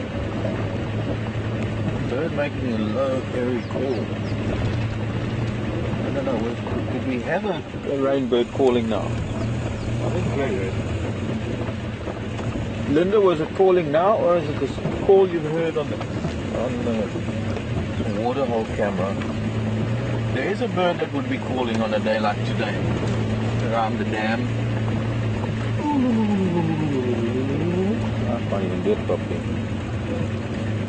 Like it's called a water bottle bird.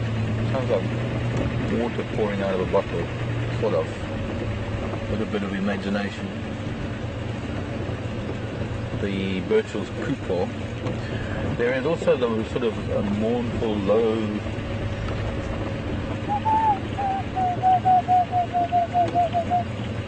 That is the emerald spotted wood dove.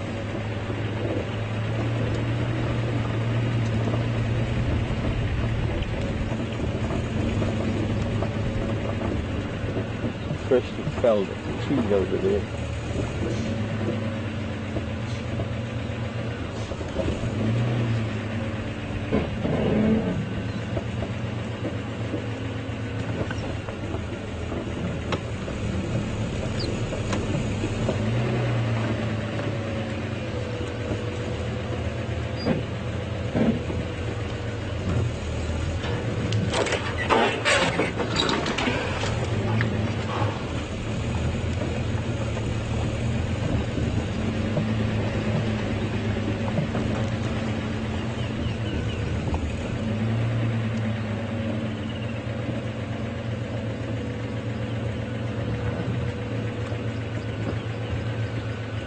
Hippo was here.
Another francolin with chicks.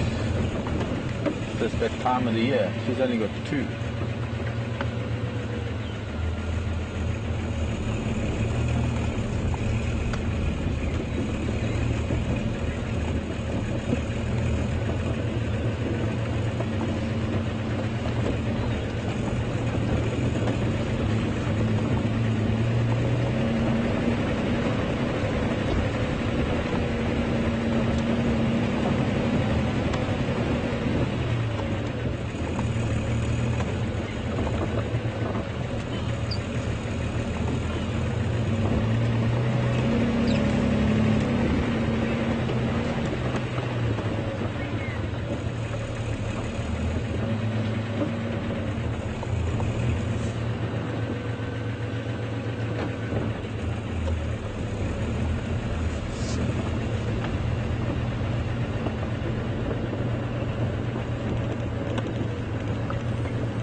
Sounds like the bird she was thinking of was the one that I said was the water bottle bird.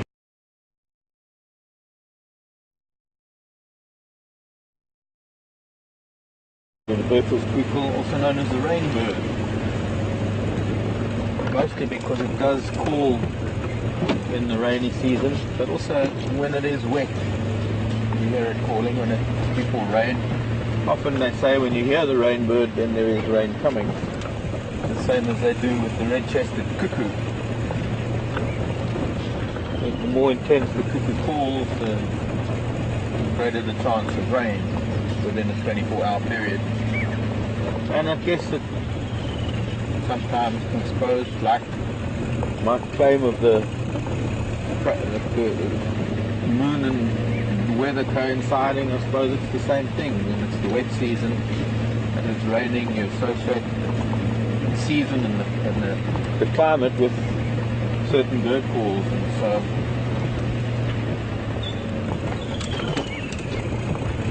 achieve anything really.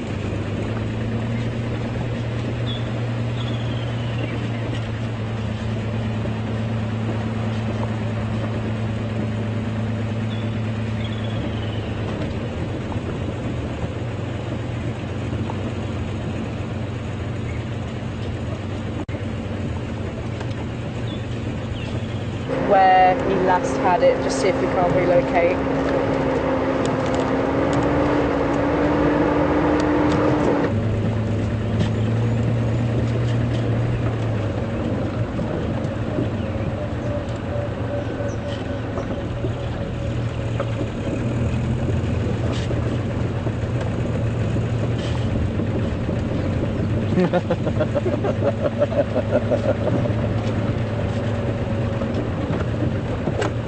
In the old days it would have been my elbow that got the blame.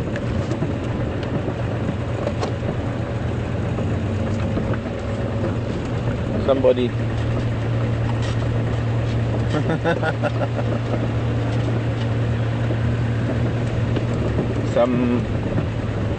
an elbow touched the keyboard and went back to Tara and then back to me. Tara's close to something.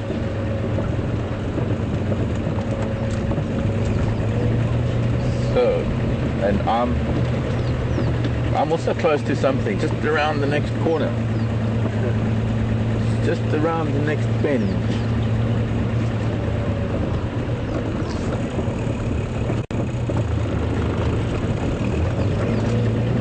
Just the next one. Just the next junction. The next turn we make. The next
been much walking up and down.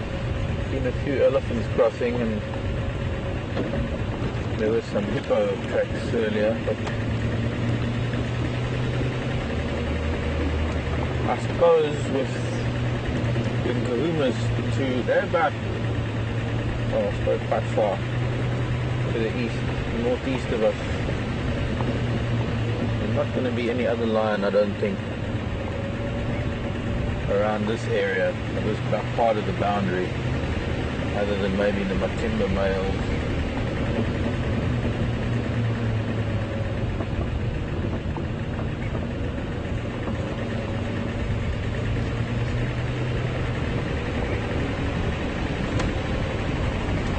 And by the sound of things, the guys are saying there are no giraffe tracks anywhere to be found.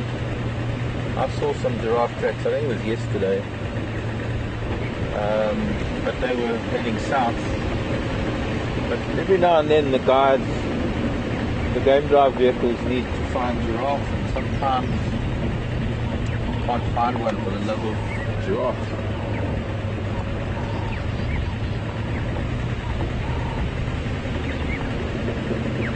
Seasonal movement.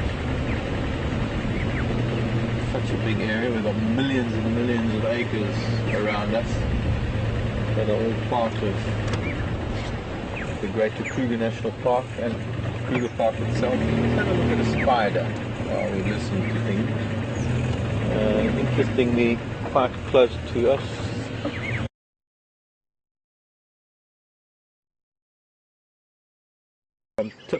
The top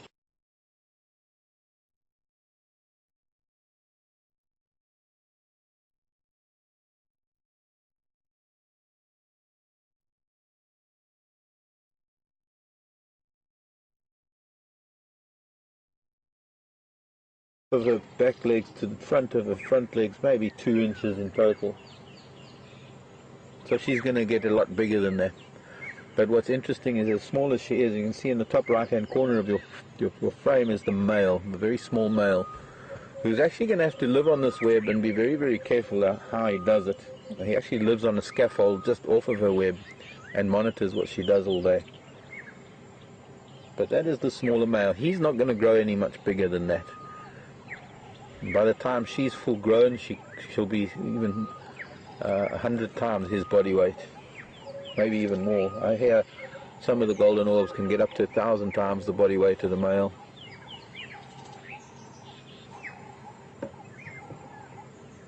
Probably the strongest silk and probably the most complex compound, something on the road way up ahead.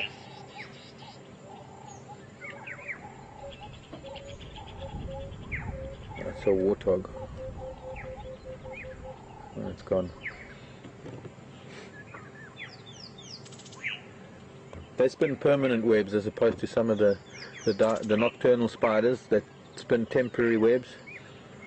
And as she grows, the web gets bigger, and in a couple of weeks' time we're going to find them stretched across the road.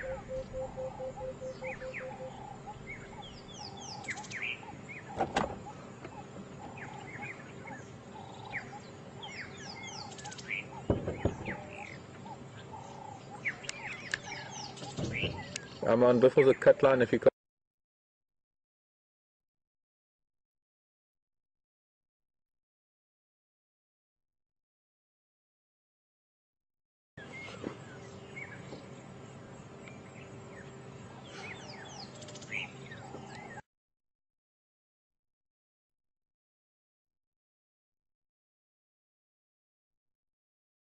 Okay, copy, thanks. More or less where on Twin Dams though? Okay, great, thanks.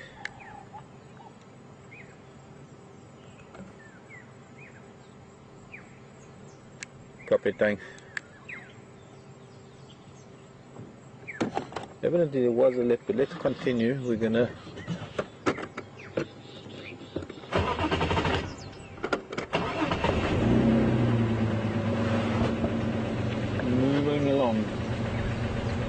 golden orbs, when they're adult, we have found anything from geckos birds.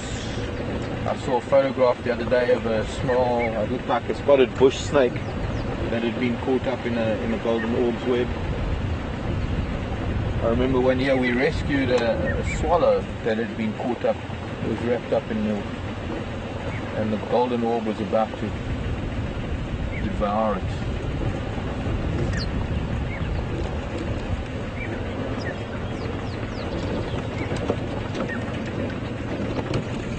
We actually let it go, and hopefully it flew back to Europe after that. Would have had a shocking tale to tell when it got back to Europe and met up with all its migrant friends who'd been elsewhere in Africa, and some would have been telling stories about dodging traffic in the cities, and that's what I would have been able to tell a story about being caught in a spider's web in Africa and being rescued by humans.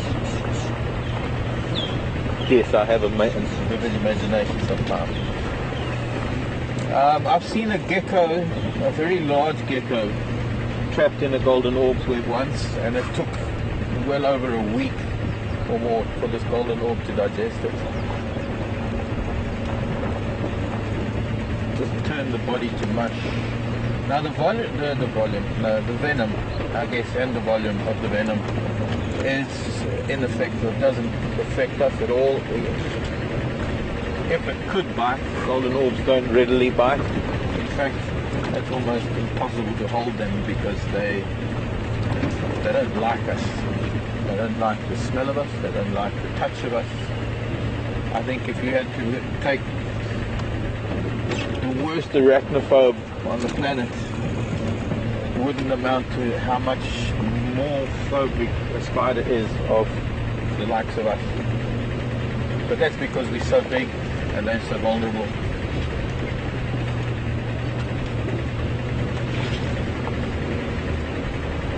It's quite remarkable how humans can be so afraid of such a tiny little thing. And funny enough, a lot of people are not so much afraid of the spider itself, it's the number of legs that freak people out. That's something that I can't really work out how that makes any difference, but I can't argue with phobias. To a large extent, phobias, especially those of things like spiders and insects, they are somewhat irrational. They're easy to overcome if one is willing, of course.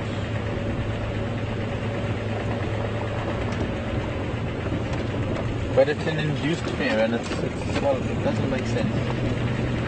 Some spiders can die just from falling on the ground from a couple of feet in the air. Some spiders can drown in a drop of water. But most of all, they're really delicate creatures, and they're very, very intricate creatures. They have the most incredible lifestyles, especially the web-spinning spiders.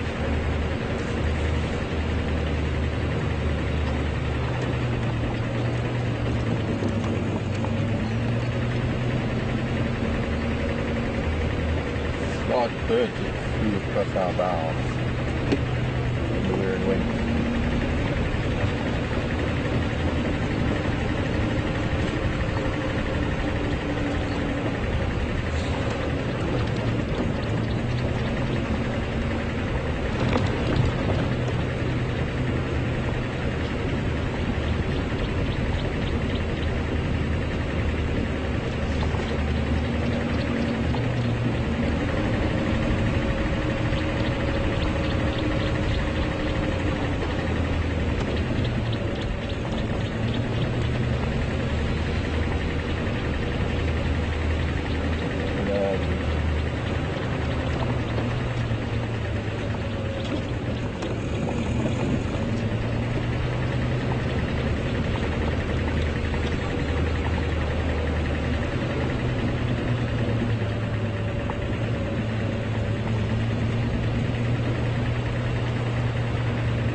guess we have to look at the jackalberry. There's always going to be a chance of a leopard being there, even if we've had a leopard there already, and it could be years before we see another one there, but I guess we ought to at least have a look at the tree. It's such a beautiful tree. It's the most beautiful jackalberry there is here. Let's go underneath it. There might be an owl or something.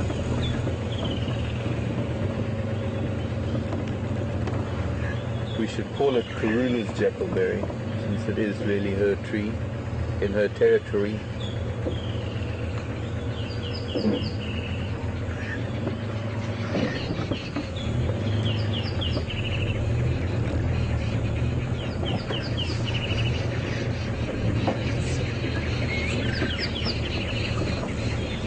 Used to be giant eagle owls in this tree.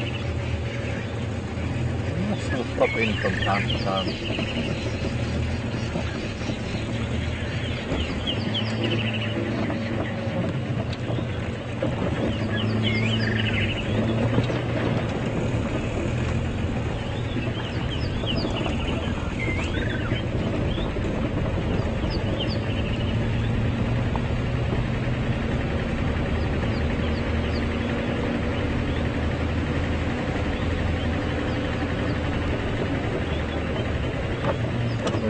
There's looks like our Wahlbergs. The Wahlbergs from Twin Dams sitting up in this tree.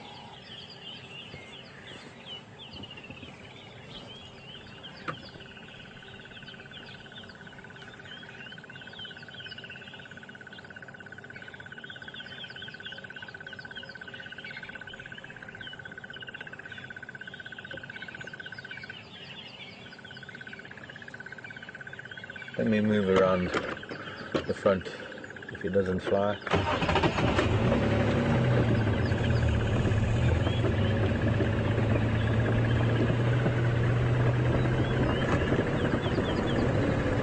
So I was going to do Central Road, but now that the wall to go this way, and especially since somebody's been here already, and we're not going to, not from here now.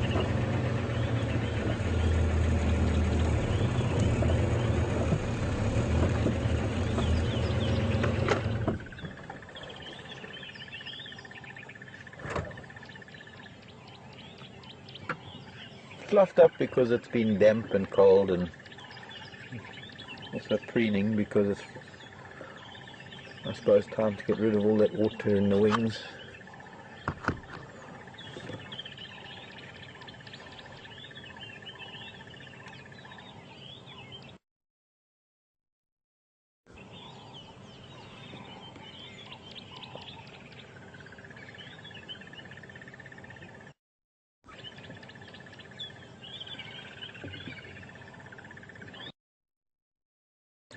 Other angle from the other side of the tree without any obstruction.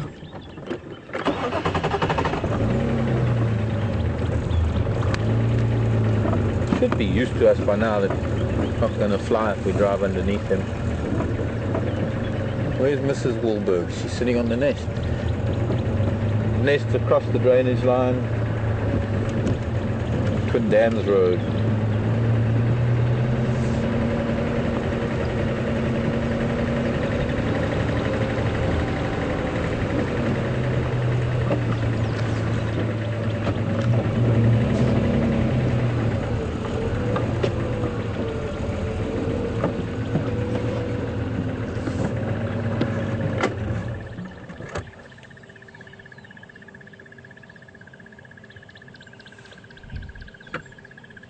That's better.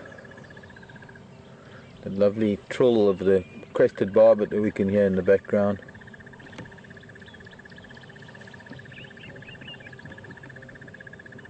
Barbets are a type of woodpecker.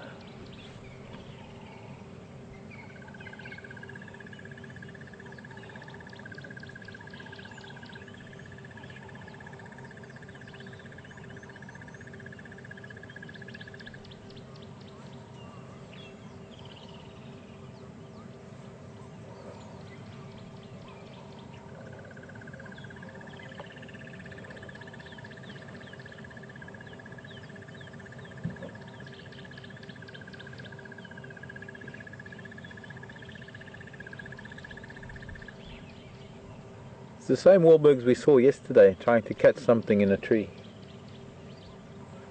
That was near Twin Dam, so give you an idea of the size of territory.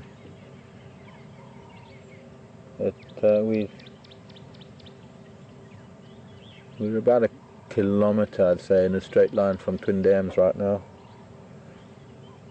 Now what you'll have with eagle territories is on the ground, it might be, let's say, if it's a square kilometre on the ground, it can be 10 square kilometres in the air. The territory can be like a huge funnel because of the amount of flying they do and the courting that they do in the air. Okay, young warburgs, we'll be seeing you. I think the warburgs will be here into March. About March is when they start flying back. They come back to us in September. They're one of the first migrants to arrive in the beginning of September. And will always come back to the same nest.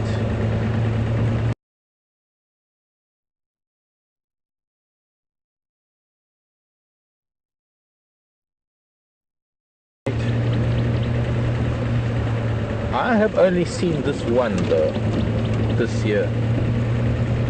Now I missed September, October, November, so I'm not too sure whether they might have bred on arrival,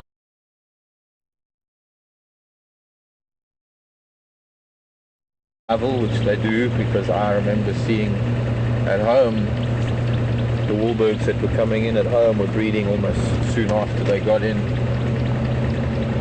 I'm wondering though if this particular warburg might not have lost its mate. Maybe we only are seeing this one, and well, we can drive past the nest now and have a look and see if we can see a tail sticking out or something, but I really haven't seen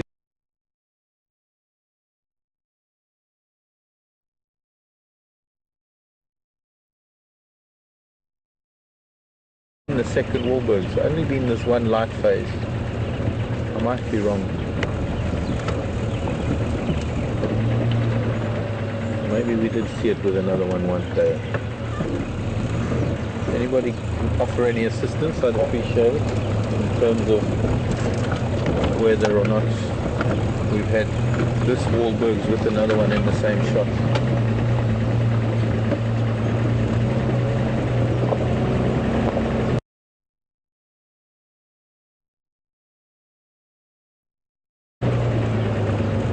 Morning, it's almost gone. To find the cat stick to before end of drive.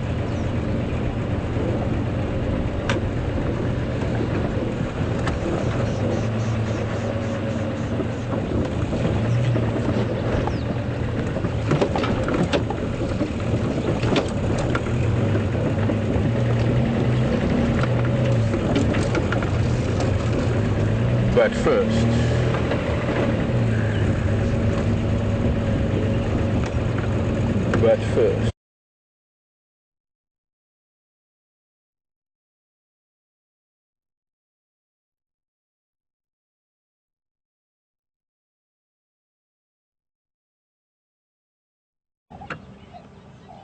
I still haven't seen that cow and the calf that was seen, a waterbuck with her baby. Morning, Mr. Waterbuck. Yes, we're watching you. He's standing on a termite mound where we've seen several different elephants recently eating the marulas under that tree. That's where I found that desiccated chameleon skeleton.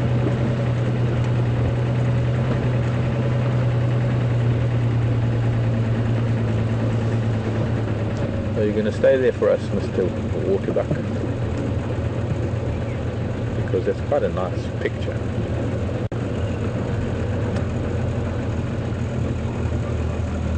About this.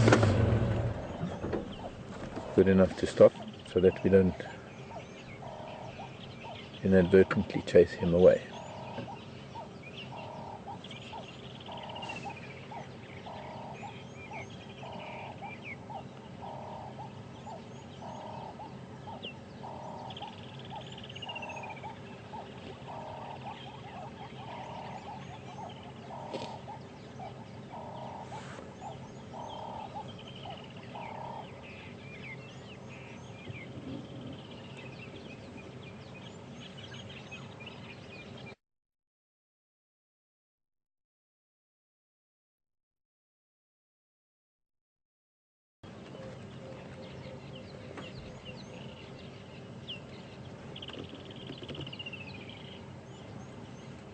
I just wanted to see if I can find a picture of this moth before we close off, while we're looking at this wonderful waterbuck.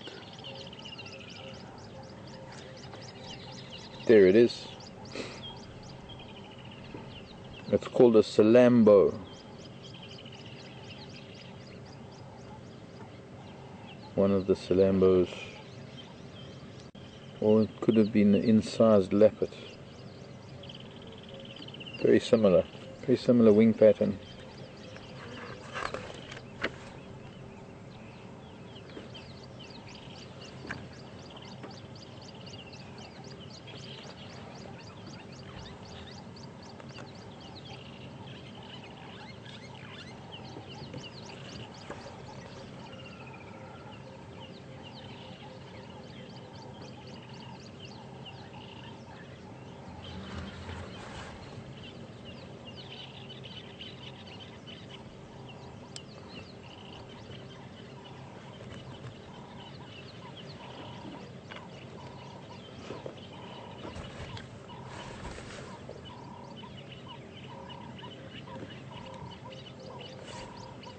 No, it's not that one. Similar though, it must be a similar species.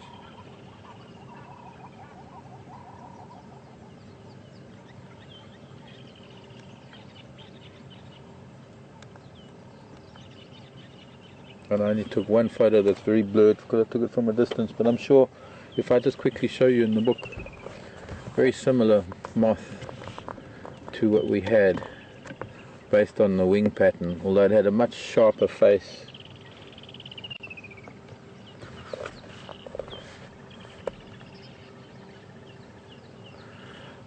Much sharper face, but very distinct this wing pattern. So hopefully there's some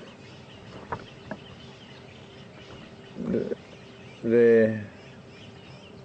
Yeah, very similar to that. Eucraera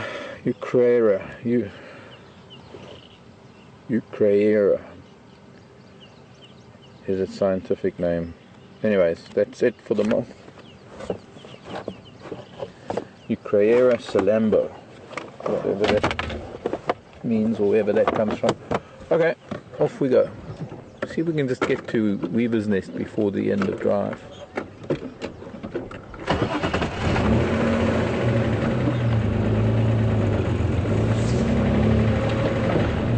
So, thank you, Mr. Waterbuck.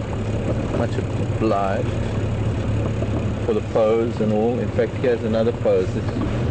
Try a pose like this, because then your horns are up in the air. There. That shot.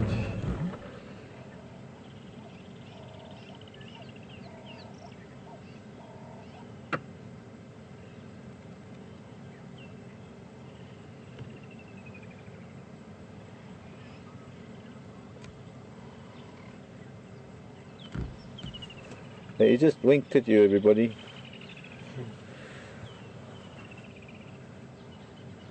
Winking. A winking waterbuck.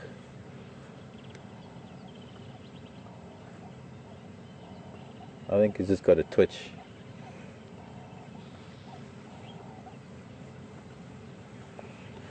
Is that a twitch, or are you happy to see me?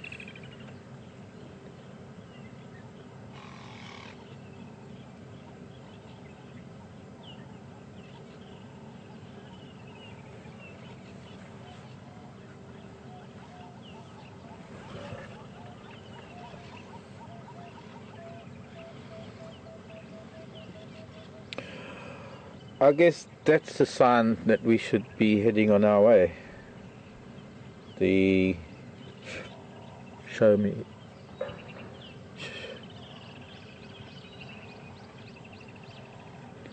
Showing the butt.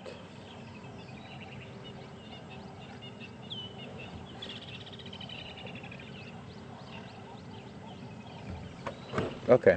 Bye-bye, Mr. Waterbuck. Thank you for the show. Head and tails. Heads or tails?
Stay there, child.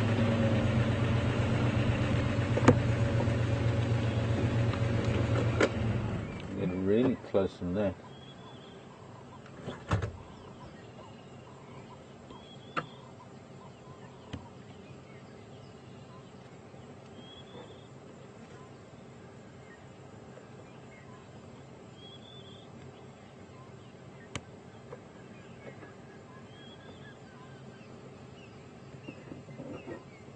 I think they're now called the barn swallow, is it not? The European, what used to be the European swallow, I think is now the barn swallow.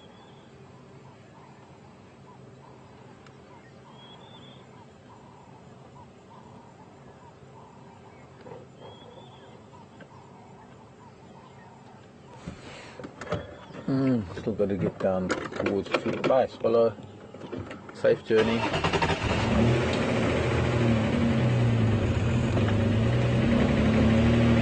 Anybody watching in Europe, that could be a swallow that nests in the eaves.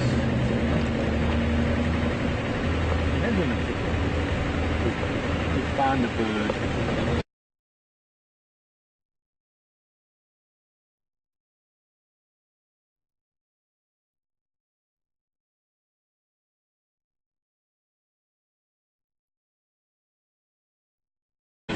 And those stalks within in Africa would be quite incredible. Vultures up here? Yeah. Something, this is where the old buffalo kill was. Somebody's been down there. We'll have a look.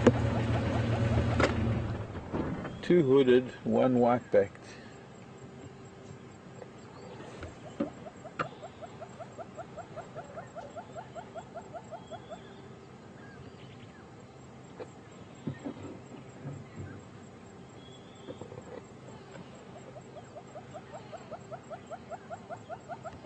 That's a wet white-backed vulture.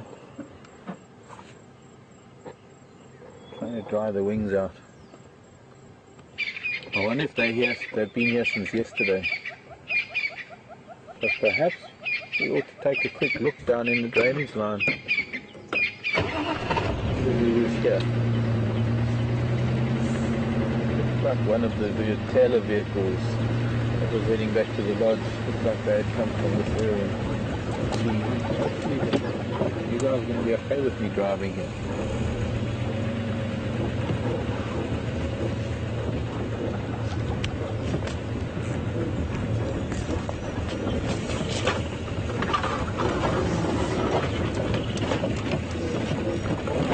Just in case, you know, never know, maybe that leopard come back, scrounge on some bones here.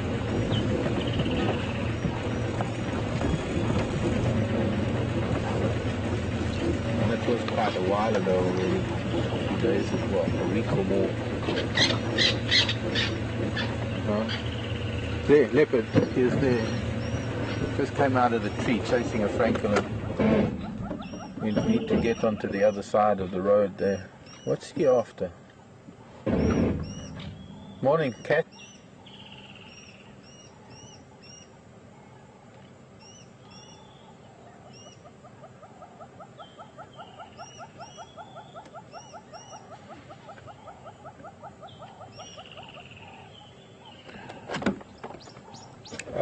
Tara, we're just off of Weaver's Nest in the drainage line, Philemon's Dip drainage line, where there was a buffalo kill about a week ago.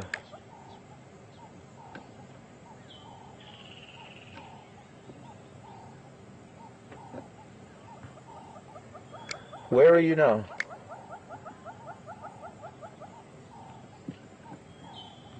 He's scratching his claw. There is a road, if we could get to the other side quick enough.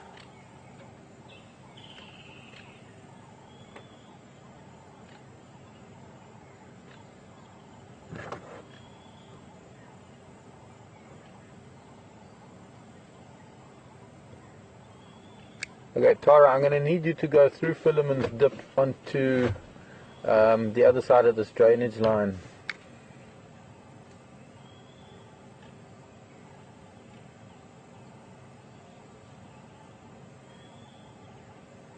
Yeah, firm. That 2-track that runs down towards Twin Dams Road, just on the quarantine side of Philemon's Dip.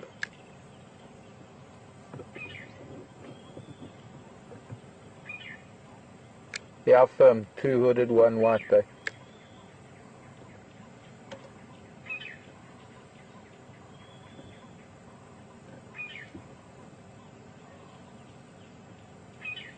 Something in the tree that he wants, whether it was the francolin or... I guess I'm going to try and get Tara to go in. She's not too far away.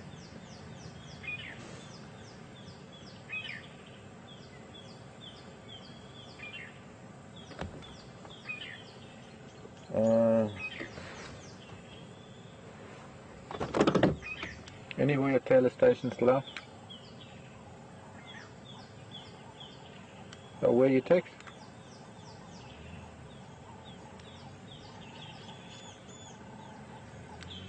Okay, copied. I picked up an ingwe. What is he doing? Maybe there's a snake or something in there that he wants, but he wants some.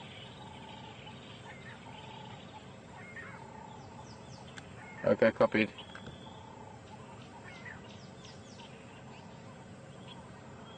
Yeah, where the Sangala had that Nyari Bamba the other day.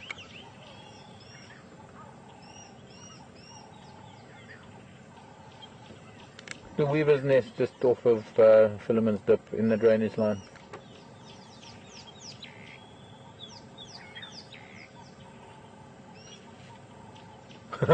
Look at this.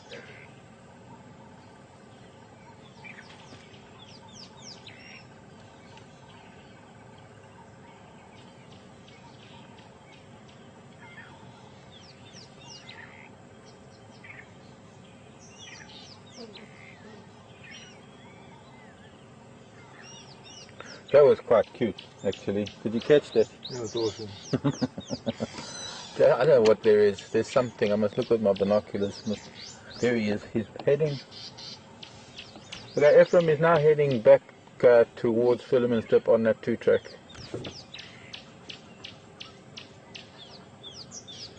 Okay, yeah, I've lost visual of him now, but he's walking slowly.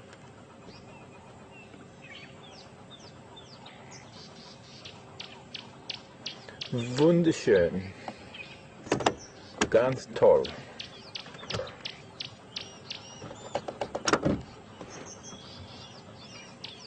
Yeah, probably Philemon's Dip.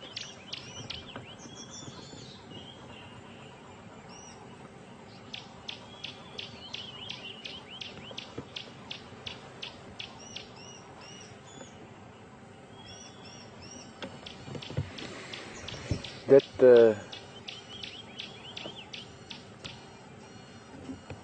it's like a Wahlberg's flying over, being chased by drongos. Okay, well, we're gonna have to move because we can't see him from here. We can try and get around to the other side. I'm hoping Tara will make it to the other side. Well, that was worthwhile. You see, often, in fact, I think one of my first leopard sightings when I came back here was a similar circumstance where we had tawny eagle, bachelor,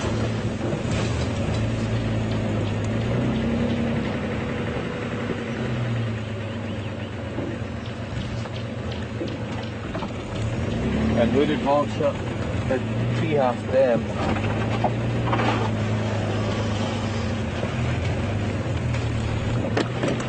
Ephraim, is that you? Yeah, just go a little bit more to the west.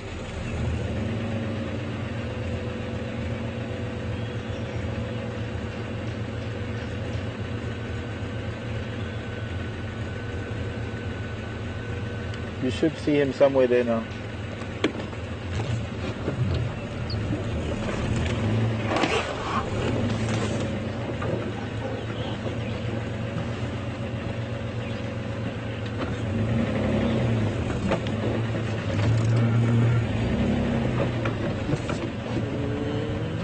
What's the buffalo thorn on your left?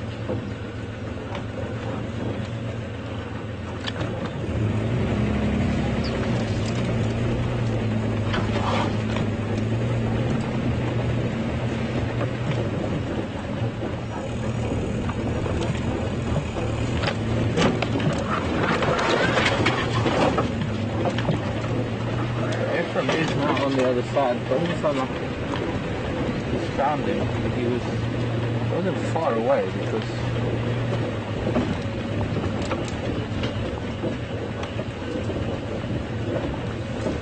well, this is going to make wet.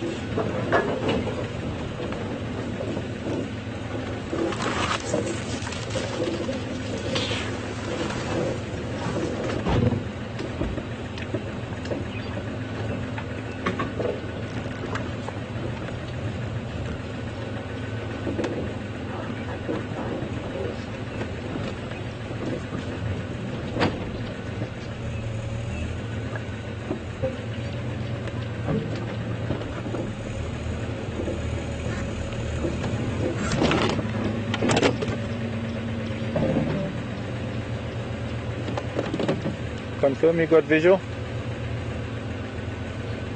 Okay, copy, thanks. He didn't come down.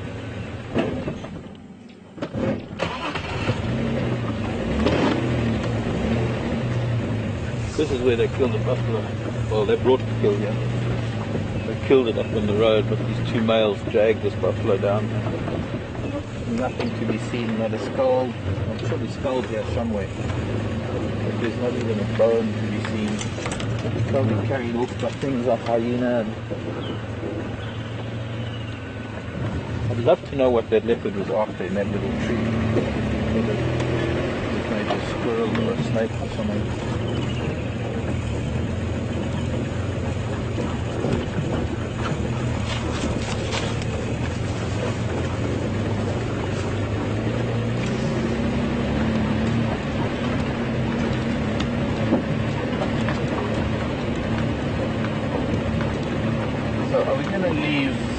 Now Texan is here as well. I want Tara to get in there and put two vehicles that are going to that leopard. I don't think he can be with it as well.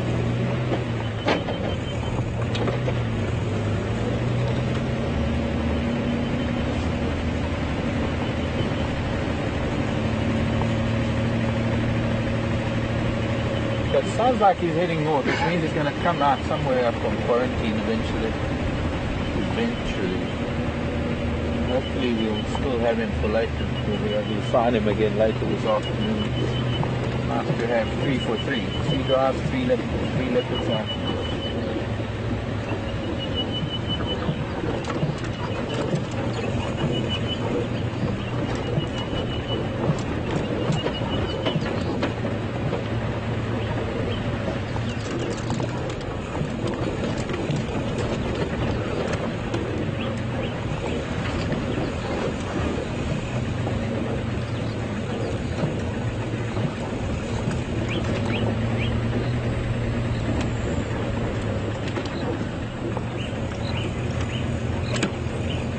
Tara, come in.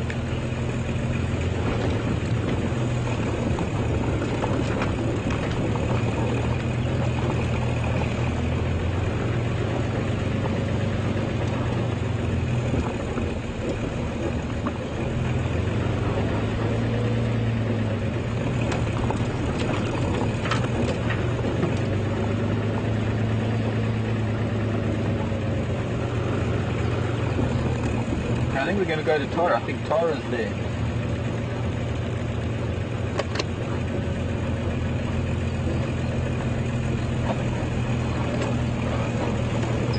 Tara, confirm you got vision of England? Okay, copy. So maybe we need to go to Tara. I'll say goodbye and see you in a few days. I'm going to be heading off later today. And I think we'll be with Tara for the rest of the drive.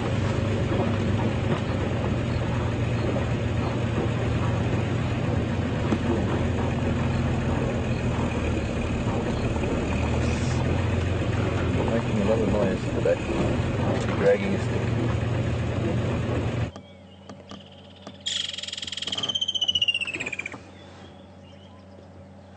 Well, welcome back everybody.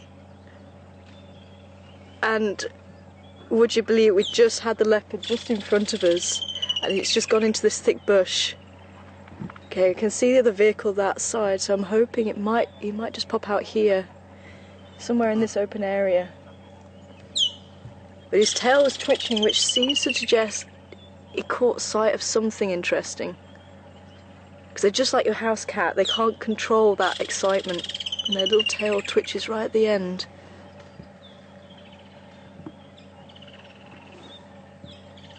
Unfortunately, my game drive channel isn't working, so I'm not able to communicate with the other vehicles, so I'm just hoping I've made the right choice, but it looks like he's trying to come around to get a better visual this side.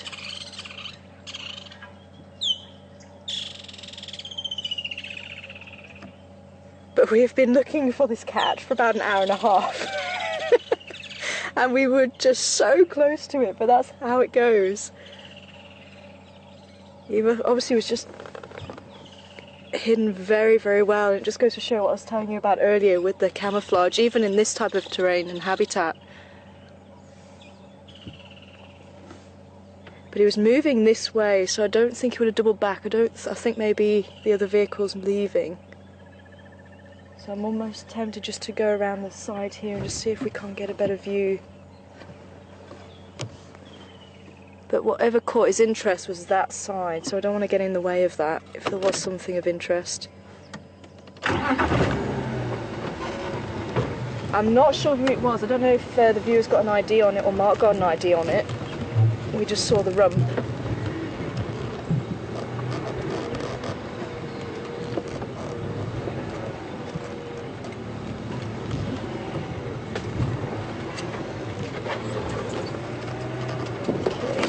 Tree, so you'll bend, that's cool.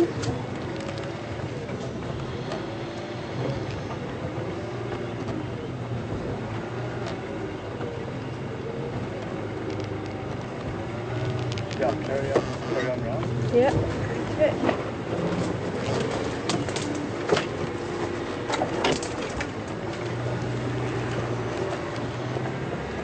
And what gave it away was a load of vultures sitting in the tree.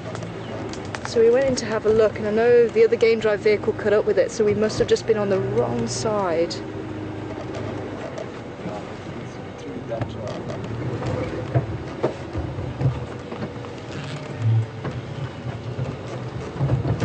Oh, can you see? I saw him from when I was there. He comes there. Oh, there he is. Yes, well done. I thought you were talking about Ephraim. No. Well done. He's not as excited as me.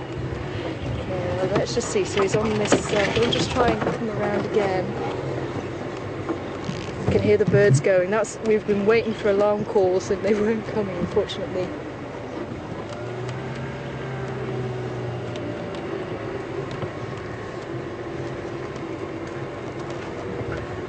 So he should pop out somewhere here. There he is, yeah. Okay, can you see his tail twitching? He's actually holding it quite high now. Don't know if you're actually going to get a view through there, but I'm hoping if he comes across we should have him in a nice open area.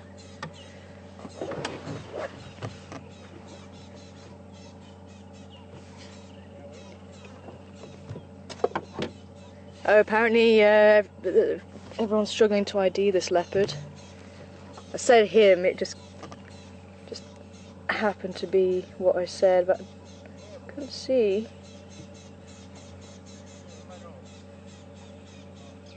Beautiful condition though. Okay, I'm going to just try and see if we can get another area, open area. Oh, it's fantastic to actually find it at the end of all the searching.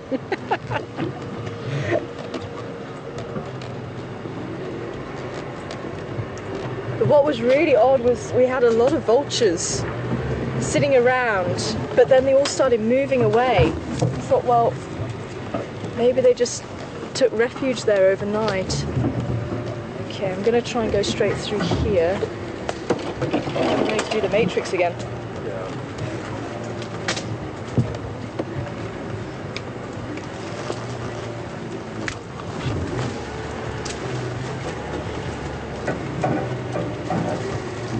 And when we do go off-road like this, we try and limit as much damage as possible. So you see me driving over trees, you'll see I'm actually putting my tyres either side so we're not driving over it and the trees will bend back.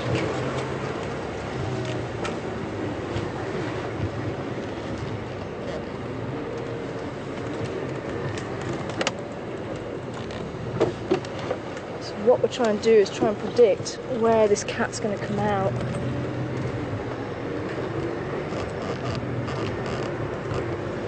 But with its tail being held much higher now, whatever had its interest, it could have been a bird or something. But it's kind of saying, okay, I'm here, you can see me.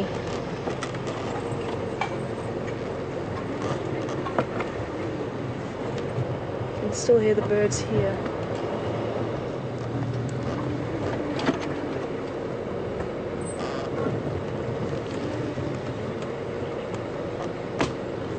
I'm also just trying to keep my distance a little bit because I'm not sure exactly which direction it was wanting to go.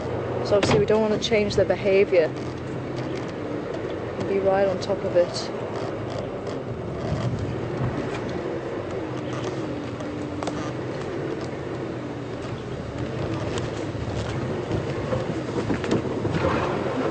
There he goes there. You see? Just straight ahead. Yup, you've got eagle eyes. Okay. Which way is he moved? Still that way, is it? Yeah, I think that's right.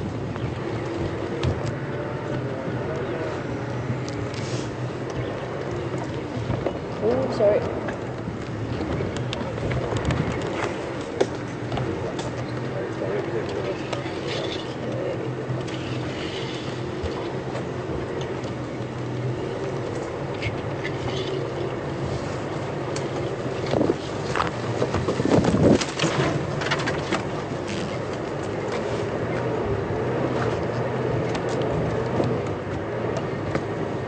There he is. Yeah.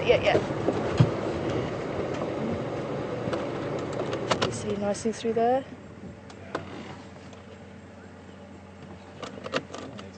Disappearing, yeah. I'm going to try and see if I can get a little bit more ahead of him now. As you can see, he's kind of going that way.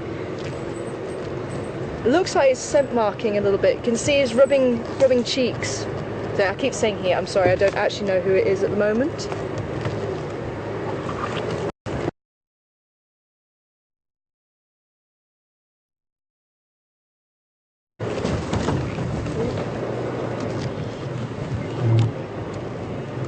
Just going to try and get us into another open area.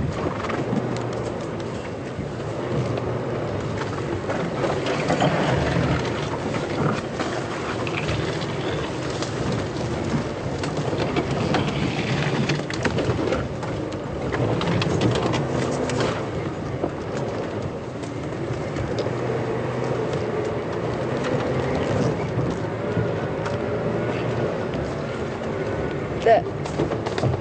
Oh, it's just getting too thick.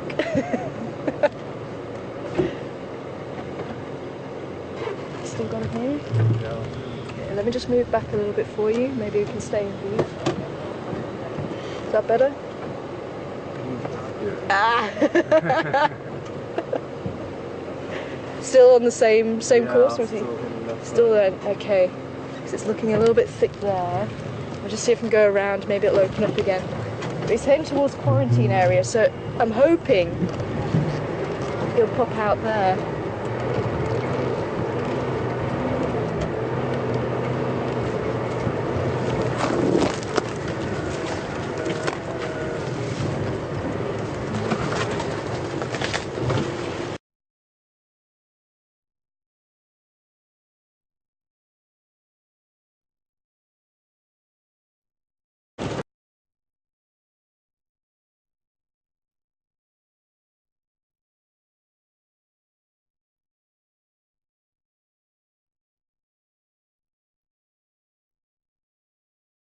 Can you see through into that open area at all if you just cross there?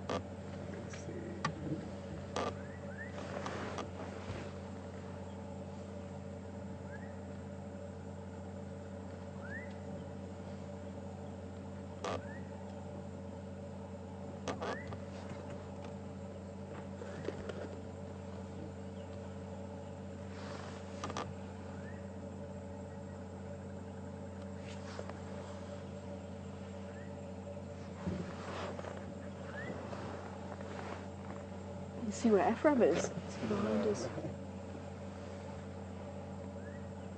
Maybe he changed direction.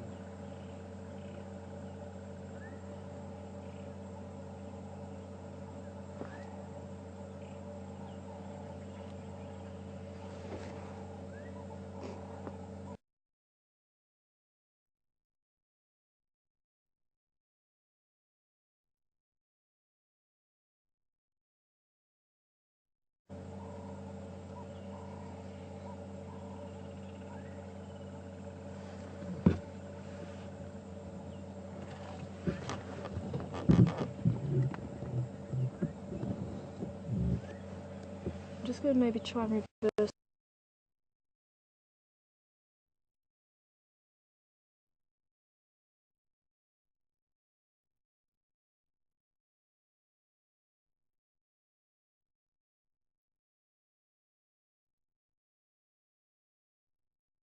It's a little bit further that way.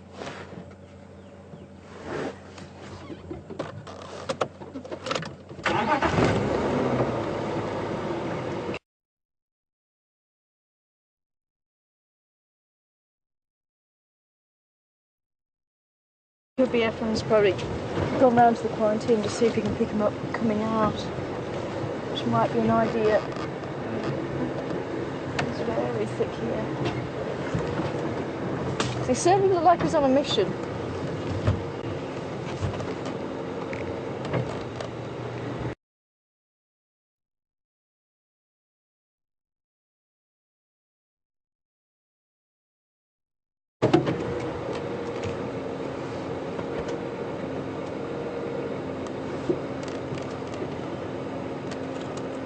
But he wasn't moving particularly fast. See, there we go again.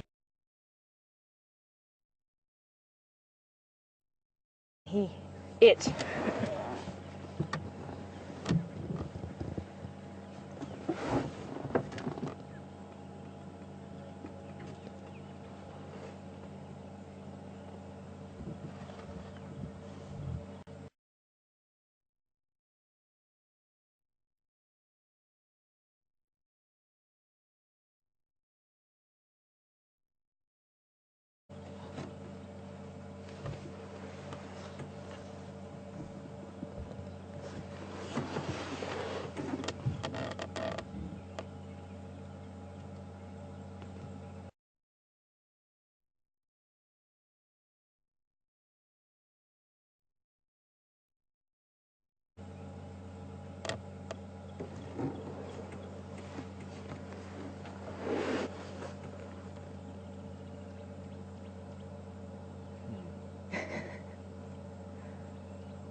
All it takes is just for him to have taken that path behind those big bushes, and we just would have no hope of seeing him whatsoever. I'd wonder if anyone has had any chance to ID it.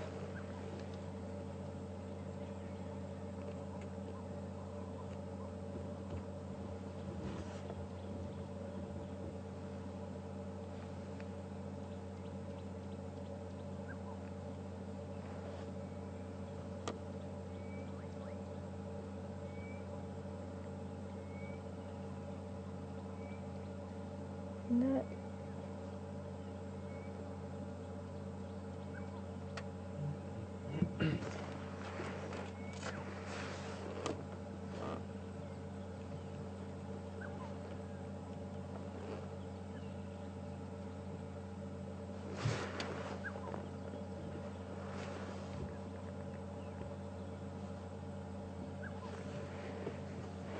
Okay.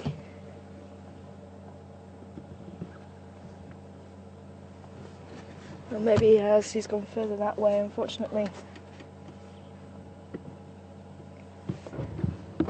Well, we'll see if we can come back onto the quarantine area and maybe just take a quick drive down.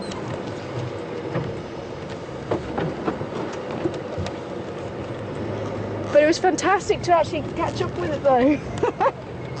So the vultures were telling us something was there, and we actually, with the amount of vultures that were there, we thought maybe lions. And then as I say, they all started moving off, and I thought that's really odd. Maybe there wasn't, and then we caught up with a game drive vehicle, and they said no, they found it.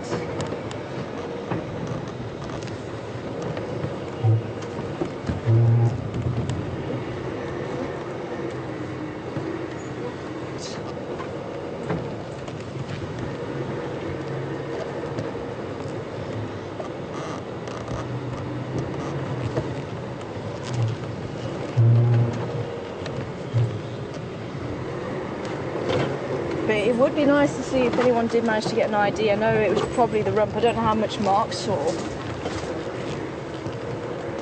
But what I have noticed is because we have that luxury of seeing them quite often with the face, we get to know the facial patterns a lot more than the body. Whereas in my research, I'm actually not able to see the face as much. They don't tend to like to stay in front of the camera very often. So I tend to know my cats from usually the back end, which would have been very helpful now. But I must admit, I kept calling it he, but I actually think it was a she. I didn't see its two little apricots.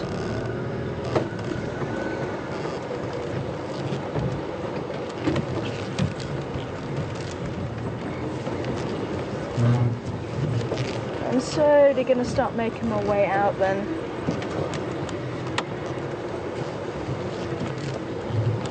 But, as I say, it's nice. It really is nice just to have sort of confirmed what we thought we knew with the vultures. So, as I said before, it's like listening to the bush, and every time we switched off, we're listening out for alarm calls. You notice the birds were chirping away as the leopard was actually walking underneath the bush. And it's all those little things, and it's trying to piece the puzzle together. And as I say, the vultures were in probably about 5 or 6 trees, so it was difficult to actually pinpoint the location, trying to see where they were looking. But we couldn't smell anything, we were using our senses.